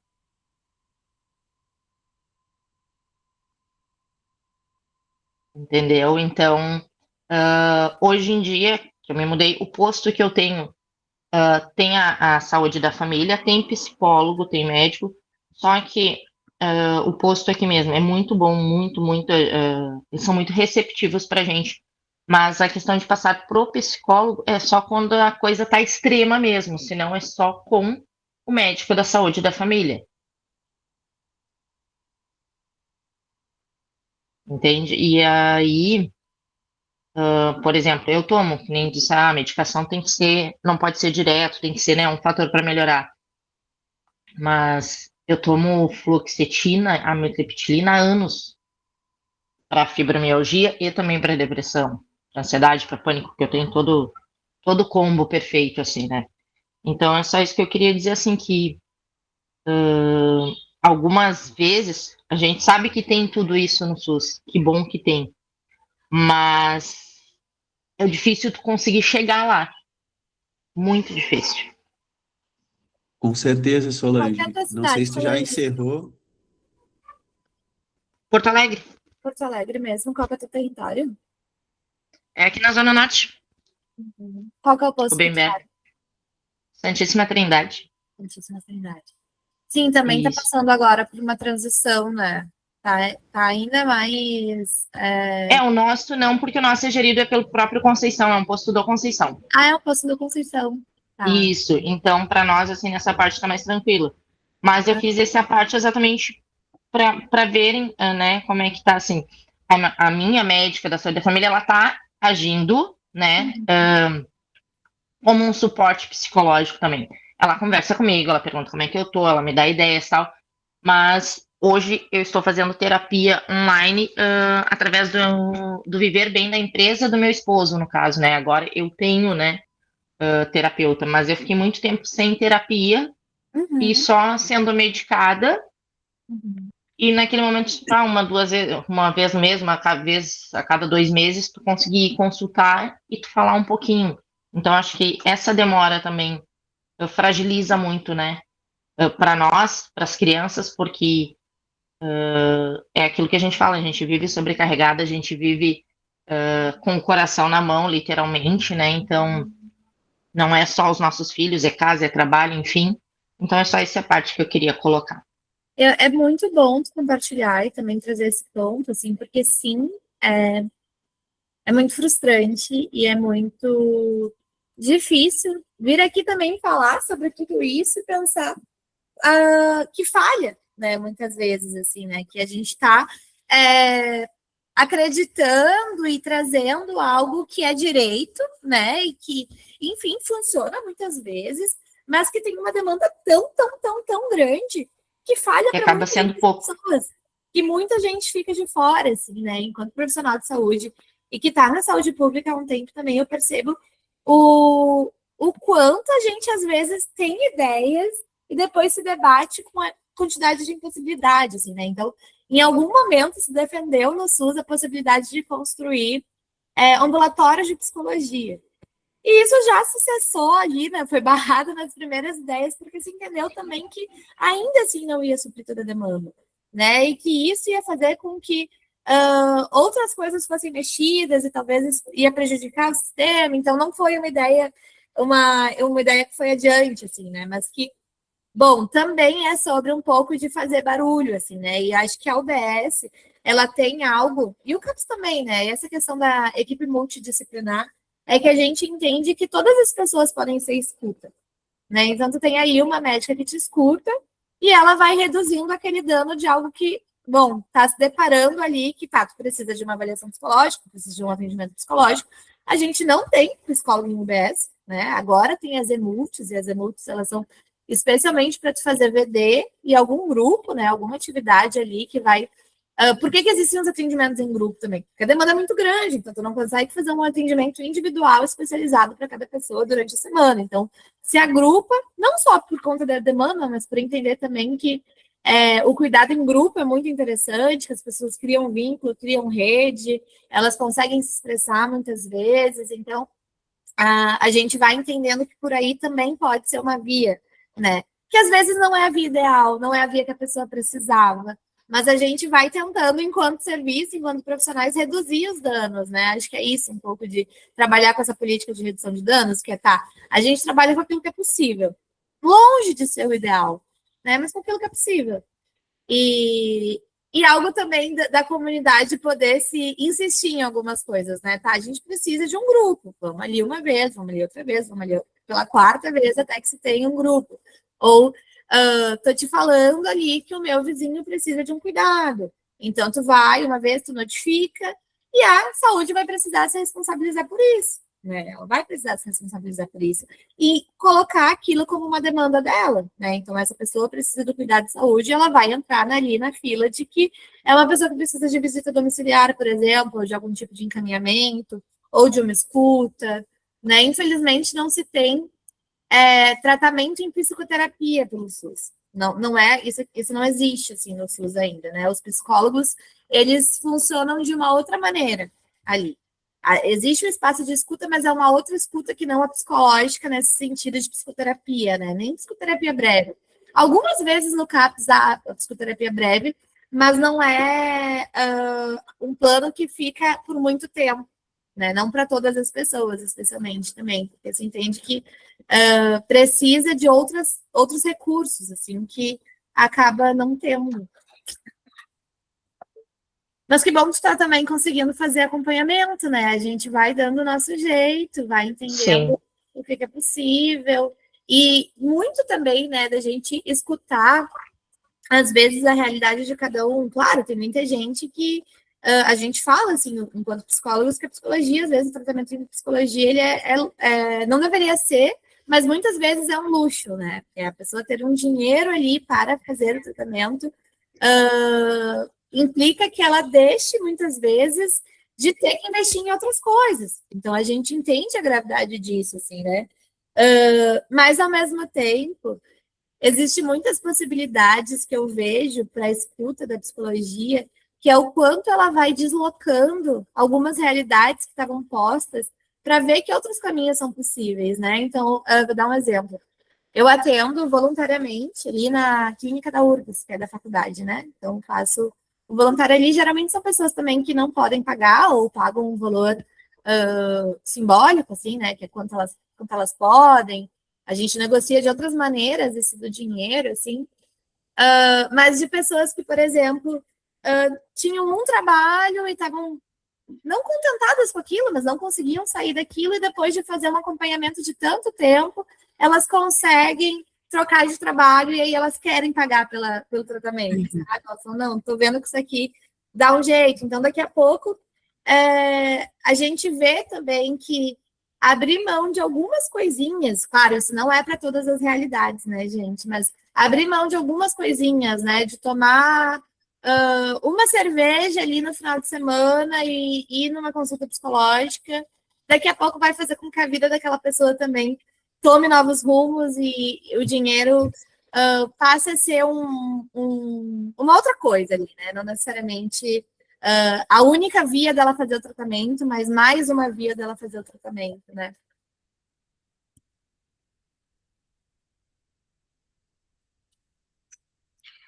Eu queria só falar um pouquinho, gente, só vou tentar ser o mais breve possível. Eu acho que a Paty traz algumas questões bem legais, assim, e o quanto a gente faz parte dessa rede de cuidados também, e o quanto nós, como mães atípicas e profissionais também, vocês como PDAs, em formação aí, a gente pode também ser um agente transformador para mudar esse sistema, né, que está posto, digamos assim. E um movimento muito legal que partiu de muitos grupos aí das PDAs de vários municípios foi a atuação, a participação nas pré-conferências de saúde, né, gente? Essas atuações, elas mostram como a gente sozinha não faz nada, mas no coletivo, de forma organizada, pode fazer proposições para mudar esse sistema que está posto, né, até mesmo da saúde mental, da saúde como um todo, né, da saúde ali mais ligada às pessoas atípicas, né, então isso é muito legal, não é porque está posto que deve permanecer para sempre assim, né, e nós somos partes e agentes multiplicadores dessa mudança. Então, eu acho que é isso, assim, a gente vê essas fragilidades, muitas vezes a gente vê o agravamento dessas situações de saúde mental, justamente por não ter uma absorção ali da rede de forma imediata, mas que isso pode ser um ponto para a gente buscar soluções, né, e mudança nessa rede mesmo, nesse sistema que está posto. E outra coisa que eu queria até, não sei se perguntar para vocês, ou trazer assim como uma coisa que eu percebo muito nos atendimentos, né, nas triagens com as famílias atípicas, que eu percebo muito no meu caminhar aí da minha vida atípica, que se tornou também uma vida atípica, é como a gente pode proteger os nossos filhos ou as nossas pessoas atípicas, ou até nós mesmos, quando a gente precisa acionar um serviço como a da SAMU, que tem ali um caso, né, ou dos nossos filhos, ou de algum conhecido, ou nós mesmos, que tem questões que envolvem agressividades e que são entendidas como surtos e que, na verdade, muitas vezes, são crises, né? E aí a gente liga para a SAMU, aí vem a polícia junto, e a polícia, ao invés de nos proteger e proteger esse filho, digamos que está em crise, ele acaba sendo um violador de direitos e fazendo manejos que não condizem com a dignidade humana, né? Que acabam sendo violadores desses direitos. Como que a gente deve agir, gente? Assim, é uma coisa que me incomoda muito, me dói muito, porque às vezes a gente está buscando uma proteção e, na verdade, essa proteção vem com um pouco mais de violação, né? Então a gente fica. Já peguei muitos casos onde as famílias ficam com receio, tá, vou ligar para a SAMU, mas aí a SAMU vai vir com a polícia, o que a polícia vai fazer? Né, em relação a isso, ao invés de deixar a pessoa em segurança, tentar fazer um manejo ali respeitoso, vai colocar algemas, de que forma que vai agir? Gera essa insegurança nas famílias, onde muitas famílias, às vezes, numa situação de risco, não buscam, né, esse auxílio da SAMU. Então, eu gostaria de ouvir vocês um pouquinho a respeito disso, assim.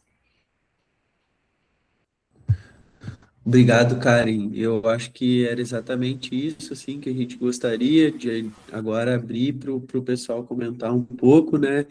E tu conseguiu puxar o gancho exatamente na hora que a gente estava organizando isso, então a gente está alinhado.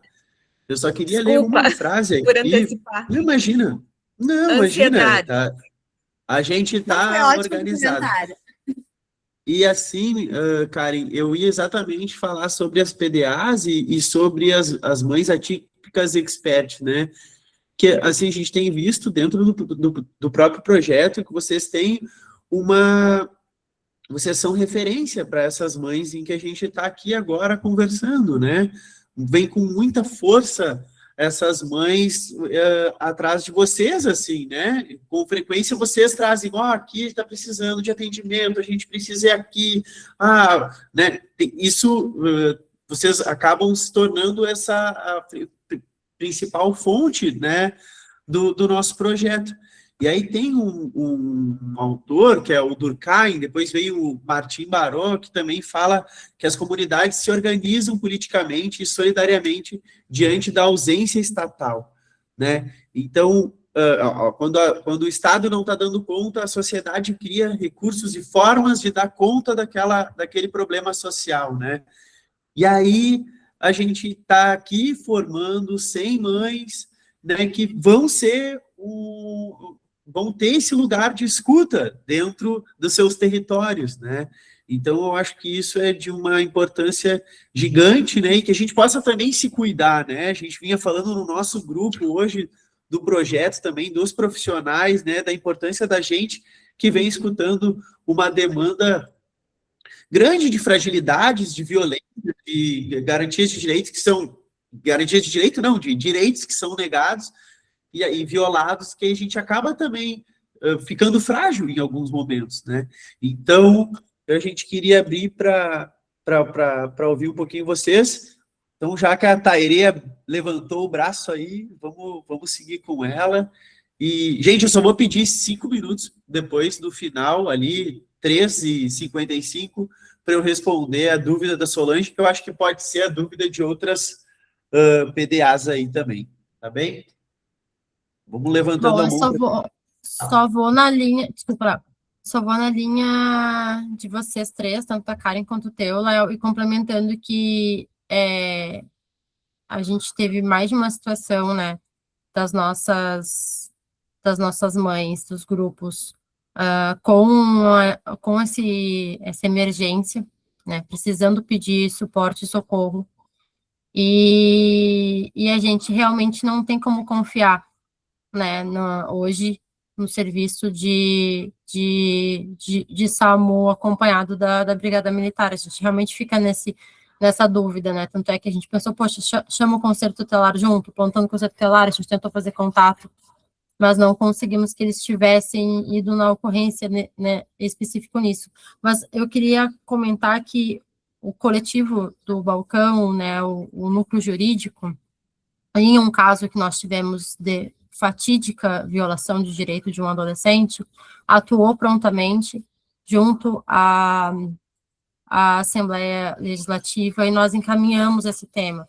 Então, assim, o Balcão, ele vai atuar nessas fragilidades que estão sendo apontadas dentro de todos os caminhos que a gente vê pela frente, assim, o caminho da política pública, o caminho de relatar isso para o Ministério na devolutiva do que está sendo feito no projeto, e isso é fundamental para que a gente faça essa mudança, porque a gente não pode, né, de forma nenhuma, normalizar essas situações, e nós entendemos que ainda é preciso trilhar e lapidar um caminho, né, de pensamento e cultura antimanicomial que ainda não está posta. Isso não é só falando da saúde pública, isso é falando no conceito geral de saúde, que até pouquíssimo tempo atrás, quando era uma pessoa com uma questão psiquiátrica, nem abria as portas do hospital, era simplesmente no hospital psiquiátrico para absolutamente tudo. Então, a gente vê que as equipes, né, têm um grande despreparo nesse acolhimento. Eu tive uma experiência muito traumática com a minha filha, que eu não posso falar muito porque eu estou com ela aqui, né? E a Clara tem uma comunicação receptiva totalmente preservada, então ela vai entender absolutamente tudo que eu estiver falando. Mas em outros momentos em rodas, eu sempre comento e falo sobre quando alguém me pergunta sobre a internação psiquiátrica, né? E, enfim, então, a gente também tem outro ponto que eu acho que é importante a gente falar aqui também sobre rede de cidades que não têm saúde plena, né? As cidades de saúde básica têm um outro funcionamento na sistemática. Cachoeirinha, por exemplo, não tem nem o suporte que Porto Alegre tem com os CAPs, né? A gente tem aqui um atendimento extremamente precarizado, que entra para o encaminhamento já do GERCOM, e um tempo, né, isso não só Cachoeirinha, né, Cachoeirinha, Florinha, tem outras cidades também que são saúde básica e não são saúde plena. Então, a gente também tem esse outro fator que também deve ser mobilizado pela comunidade no território para fazer a luta, né, para que isso também se modifique. Era mais esse complemento mesmo de que a gente também está tratando as coisas nesse ponto, de que a gente sabe o quanto isso dói, porque a gente vive isso na nossa rotina, e que a gente precisa organizar a luta para poder ter uma formação adequada dessas equipes, né, dessas equipes que não tem nenhum tipo de conhecimento nesse manejo. Eu acho que perpassa muito, né, de formação realmente para as equipes de saúde pública e segurança pública, né? Se elas estão junto, então elas têm que ter uma formação adequada, né, de direitos E humanos. ampliando um pouquinho, que nem eu comentei hoje lá no grupo, sobre a defesa civil, né? A gente pode vir a passar novamente pelas questões de enchente, e eu tive na linha de frente do acolhimento das famílias atípicas nas enchentes, e os abrigos, os espaços, a defesa civil, eles não faziam ideia do que era um objeto de segurança que a criança estava sem, do que era a medicação antipsicótica, do escalonamento da crise. Nada disso era mapeado, né, por essas equipes, eles não tinham nenhum tipo de conhecimento em relação a isso. Então, era literalmente o caos instaurado, e eu não sei se está diferente, né, se a gente tiver algum tipo de tragédia ambiental novamente, se as equipes, né, da Defesa Civil vão estar preparadas com um olhar, né, para essa população. Então, acho que o que a gente está vendo aqui também, gente, é uma formação em geral, assim, da sociedade, né? Porque, bom, estamos falando da Defesa Civil, da SAMU, dos hospitais, da polícia e das escolas também, né? A gente vem falando sobre formação o tempo inteiro, assim, né? Eu acho que, então, enquanto sociedade mesmo, ter esse conhecimento, né? Mas eu acho que é mais ou menos por aí, assim, se alguém quiser também, alguma PDA quiser trazer algum comentário, algo que seja breve, porque eu preciso de alguns minutinhos só para responder a Solange, mas vou deixar Léo, aberto aqui. talvez dá uma olhadinha ali no chat. Ó, a Clarissa da Rosa levantou a mão. Por favor, Clarissa. Ah, que ódio. Estou tentando. Não sei se vocês estão me escutando bem. Sim. Eu estou tentando abrir a câmera, mas não tá dando de abrir a câmera. Mas eu queria perguntar para vocês, pessoal, se vocês têm planos para as nossas, né, a gente como PDA fazendo os nossos cadastros, agora abriu a câmera. Eu percebo muito que a ajuda que as mães querem, além assim de uma avaliação ali com o advogado, que é importante para às vezes dar um norte para elas, um laudo para o filho, né, que às vezes está 3, 4 anos na fila esperando um laudo do filho, elas perguntam muito sobre acompanhamento psicológico. Eu queria ver se vocês têm algum projeto assim, de repente, de rodas de conversa com elas, ou até online mesmo. Eu acho que a maioria das que eu cadastrei, eu vejo que tem essa necessidade de, pelo menos, colocar para fora, sabe, o que estão passando. E eu queria ver se vocês têm alguma coisa mais, assim, mais imediatista agora, assim, não só aquele acolhimento que vocês fazem logo depois que a gente faz o cadastro, mas algo mais, assim, que a gente consiga né, dar essa esperança para elas, para ter essa conversa. Então, Clarissa, as rodas de conversa, elas já acontecem, né, uma vez por mês, em 11 municípios, né, do estado, e são rodas de conversa, claro, não é terapia, mas, né, é um atendimento em grupo, sempre temos elas queriam uma coisa mais terapêutica mesmo. E essas rodas de conversas a gente já fala para elas, a gente já promove, a gente já espalha, né? Mas elas me perguntam muito se vai ter algo mais específico para a saúde mental mesmo, para elas colocarem para fora e terem, assim, de repente, alguém ali que... Porque, assim, eu como mãe, eu sou uma psicóloga das minhas conhecidas. E eu tenho certeza que elas são minhas também. Elas são a minha rede de apoio mental. Isso é fato. Mas, às vezes, tu escutar algo de um profissional que está ou em formação ou já formado, parece que te traz, assim, um alívio, sabe? Parece que a gente, como amiga, dizer que está tudo bem surtar, que está tudo bem não dar conta de tudo, não é tão eficaz. Então, elas me perguntam muito, vai ter atendimento com psicólogo, vai ter, tipo, uma roda de conversa com esses especialistas, né? Daí eu sempre falo, tem as rodas de conversa, mas com os especialistas ainda não vi essa divulgação. Não, mas Clarice, a gente tem a roda de conversa com os especialistas, sempre tem um psicólogo, um advogado, um assistente social na roda, né? Então, eles já acontecem, né? Só que é exatamente isso, é uma roda de conversa com mães para que também se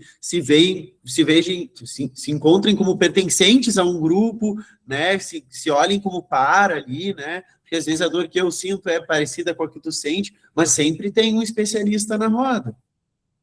Não, sim, eu sei, mas eu acho que tu não conseguiu entender a minha colocação.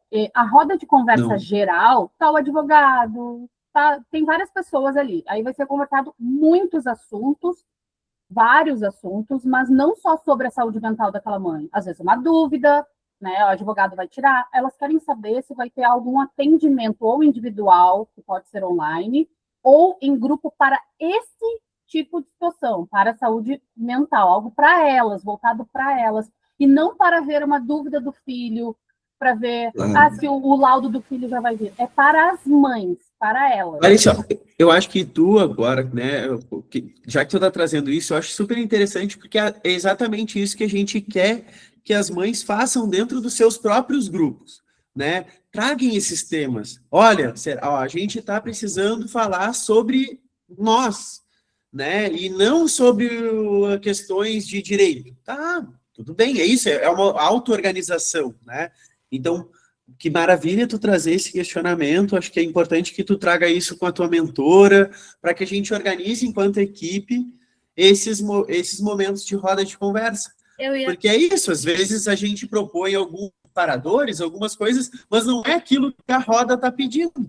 Então, que bom que tu está trazendo isso, eu acho que é importante a gente, assim como todas vocês que estão ouvindo a Clarissa, pensem, né, em como que está sendo as rodas de vocês e o que a gente poderia especialistas daí, né? Mas eu acho que ótimo o teu questionamento, mas é isso, assim, vamos organizar com os mentores e nas nossas reuniões, certo? Eu ia falar que, Léo, só para complementar o que tu falou, que todas as rodas que eu participei nas cidades que eu fui, né? Eu não fui em todas as cidades, acho que a gente se dividiu para cada um ficar em algumas cidades. A gente finaliza as rodas pedindo sugestões de temas, né? Porque a roda é o que vocês querem falar. É que nem uma sessão de terapia. A gente tem atendido as pessoas aqui pelo balcão, nas ordens ali, e várias esperam que a gente diga o que eles têm que fazer. Só que é um espaço de escuta. Então, precisa que a pessoa saiba como ela quer aproveitar esse espaço, né? Eu brinco que tu pode falar sobre a tua dor, mas tu também pode falar sobre uma felicidade, também pode falar sobre a novela, também pode falar sobre uma receita de bolo, né? Usa como tu quiser usar o espaço. A gente tem uma proposta que ela pode ser cumprida ou não, depende da rota e do desejo dos outros. Vocês estão construindo junto com a gente. Eu também quero aproveitar o espaço aqui de fala só para falar ali que a Luana botou no chat, né, sobre a sociedade não poder cuidar dessa demanda, enfim, ela colocou que a gente gostaria como se a gente tivesse falado para vocês cuidarem da saúde mental dos outros. Não é isso, em nenhum momento, assim, né? As aulas da semana passada e de hoje é para vocês se perceberem e perceberem quem está ao redor de vocês, né? Então eu tenho um filho, ou eu estou numa situação de crise, ou eu moro com meu companheiro e ele está numa situação de ansiedade. É isso. Vocês não têm, né? Ninguém tem, não sei, né? Não conheço todo mundo, mas não é como se a gente estivesse falando para vocês utilizarem a formação ou a experiência de vocês para cuidar de quem quer que seja, jamais, né? Esse não é nem o nosso objetivo enquanto projeto, né? A gente não tem como resolver tudo. O nosso projeto é ter um espaço de escuta para a gente poder pensar junto com vocês questões de políticas públicas, o que o território de cada pessoa, de cada cidade que a gente está envolvido está precisando, né? É um mapeamento também. É uma escuta de quem cuida, né? A gente está fazendo as rodas, a gente está fazendo alguns atendimentos individuais que tem uma demanda muito grande, nem todas as pessoas, e a gente sempre falou isso desde o início, nem todas as pessoas cadastradas vão passar por todos os espaços, porque é uma demanda muito grande, é um projeto de 1 ano, isso sempre foi muito claro, né? Esse espaço aqui é um espaço em construção, assim como as rodas são um espaço em construção, assim como o trabalho em psicoterapia breve com algumas pessoas que a gente está atendendo é um espaço em construção.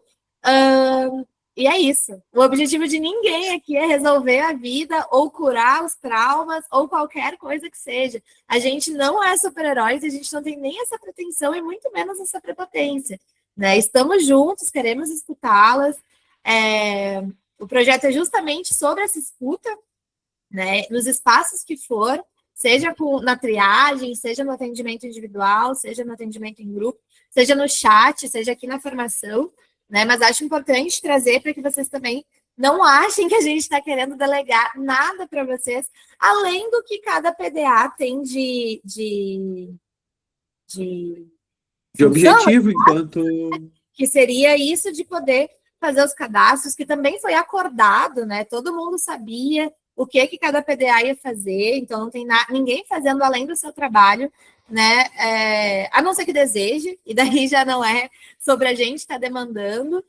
E acho que ela citou algo sobre a bolsa ali, né? Não é que a gente está tirando a bolsa de vocês. Foi explicado por que a bolsa vai ter essa pausa e o dinheiro vai vir, né? Vocês vão receber por isso. Né? E essa foi uma solução que o Ministério viu, né, Paty? Assim, eles sabiam que eles receberam o plano de trabalho, eles tinham lido, né, o que nós faríamos, que vocês iam receber essas bolsas, Mas chegou o pleito eleitoral e eles, não, isso aqui pode ser caracterizado como algo ilegal, né? E aí eles pagaram, assim, a gente recebeu metade do valor, aí a gente já trabalhou 6 meses, né? Então a gente presta contas, manda todas as informações, todas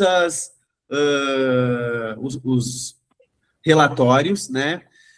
E aí eles avaliam isso. Depois que eles avaliam isso, eles passam para nós a outra metade do valor, né? E aí eles viram, bom, a gente não pode, porque agora é o ano eleitoral, pode ser considerado como compra de voto. Então a gente não pode cumprir uma regra deles, né? Porque se eles podem alegar que é a gente que está descumprindo. Então essa foi a alternativa que o Ministério deu para a gente, para que a gente não paralise todo o projeto, né? Os nossos salários não é a mesma coisa que as bolsas de vocês, né? Porque é isso, se o projeto paralisar 4 meses, que era o que eles estavam falando, não teria como a gente, enquanto trabalhadores, seguir no projeto, né? Porque todo mundo precisa pagar suas contas, né? Então, não tem a ver com a bolsa. Né? Então, é mais ou menos isso, gente. Eu acho que quem tiver mais dúvidas, a gente, assim, levem para os seus mentores e a gente vai trabalhando isso ao longo do tempo, assim, né? Foi algo que a gente também ficou super chateado e que a gente não foi esse o combinado inicial, né? Mas, às vezes, as coisas mudam ao longo, né? É algo que veio de cima, então a gente está tentando explicar da maneira mais acessível possível e com a nossa chateação também. Mas, Léo, gente, só para fechar, essa situação, assim, da responsabilidade, né, de vocês não se sentirem responsáveis por cuidar de ninguém, ou por prestar apoio a ninguém, ou enfim, de que um dos maiores cuidados que a gente tem que ter em saúde mental é não abrir nada que a gente não vai conseguir dar conta de fechar, né? Então, se tu não tem capacidade emocional, técnica, emocional, teórica, para sustentar alguém que precisa de um cuidado um pouco mais delicado, sensível, técnico, não abre, né? A gente não vai chegar para uma pessoa numa triagem e falar: me fala aqui do luto da tua mãe, que eu acabei de ver que ela, né? Ou me fala aqui como é sobre a tua... Não, a triagem é: oi, e aí o que você quer com o projeto, né? Conta um pouquinho de ti e passa para o profissional, né? Então não é dar conta, não é fazer o papel do advogado, nem do psicólogo, nem do assistente social, não é encaminhar para nenhum serviço, esse é o nosso trabalho. Né? E a gente está tentando fazer ele da melhor maneira possível, assim, né? Ou esse, de fato, acho que alguém colocou, algumas pessoas colocaram ali no grupo, é realmente o trabalho do SUS, da assistência, né? Que é um trabalho que vai se encontrar muitas vezes com limitações, né? Somos 7 milhões de pessoas no mundo, assim, é muita gente para dar conta, e que, enfim, infelizmente, às vezes vai ser um pouco mais demorado, às vezes vai ser mais rápido, tem muitas outras questões envolvidas aí, né? Mas eu só queria enlaçar direitinho isso, né? Fazer essa costura de que o objetivo dessa conversa não é, em nenhuma hipótese, fazer com que vocês se sintam responsáveis ou delegar essas funções para vocês, muito pelo contrário, era só a gente poder ter uma questão de autoconhecimento, né? Então, tô sentindo isso no meu corpo, o que eu faço, para onde eu vou? Meu amigo pessoal, o meu filho está passando por uma situação, o que eu faço, para onde eu vou? E é isso. Por favor, Vanessa.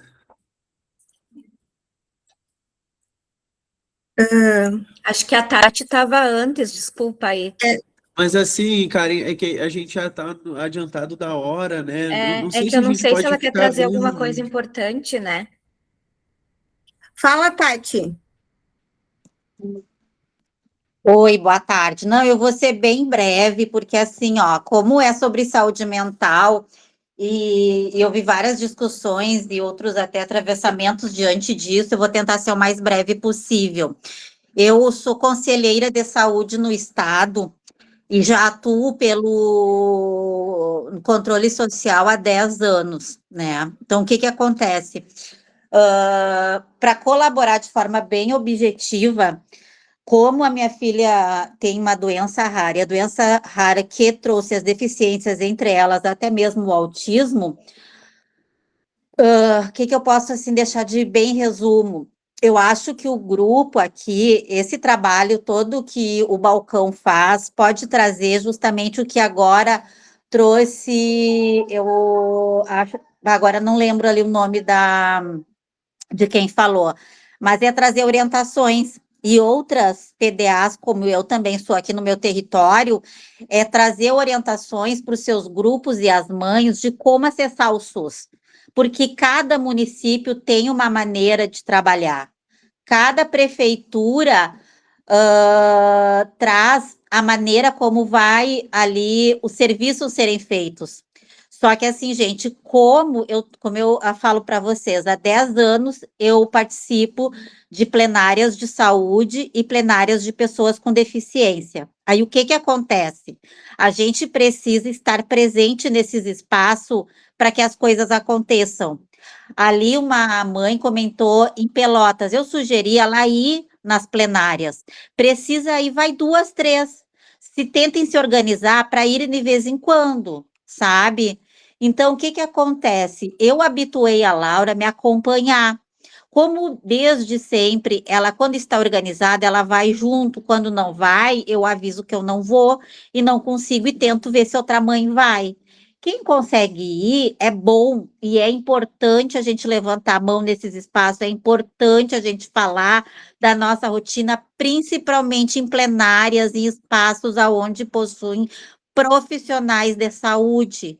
Eu tenho conhecidas assim no estado todo e fora por causa da síndrome da Laura e muita orientação, gente, eu consigo dar e fazer o que o Balcão está fazendo aqui, a gente faz já há bastante tempo, que assim, ó, não tem, mas fica batendo na tecla, tá no GERCOM, mas cada vez que vai lá no postinho de saúde, é bem essa expressão, enche o saco da secretária, enche o saco do médico, pede para abrir teu prontuário, pede para mostrar que tu teve lá no consultório e diz, paciente esteve aqui solicitando novamente psicólogo, encaminhamento para o neurologista, encaminhamento para um psiquiatra, porque se nós não correr atrás e fizermos as coisas mudar, as coisas não mudam.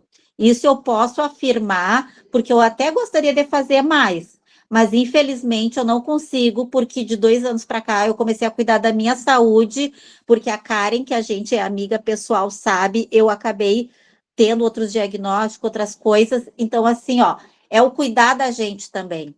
E essas conversas, assim, a gente tem que às vezes ter para a gente se cuidar, mas batendo na tecla mesmo, sabe? Não quero me alongar muito, era isso, acho que é o mais importante. Obrigada.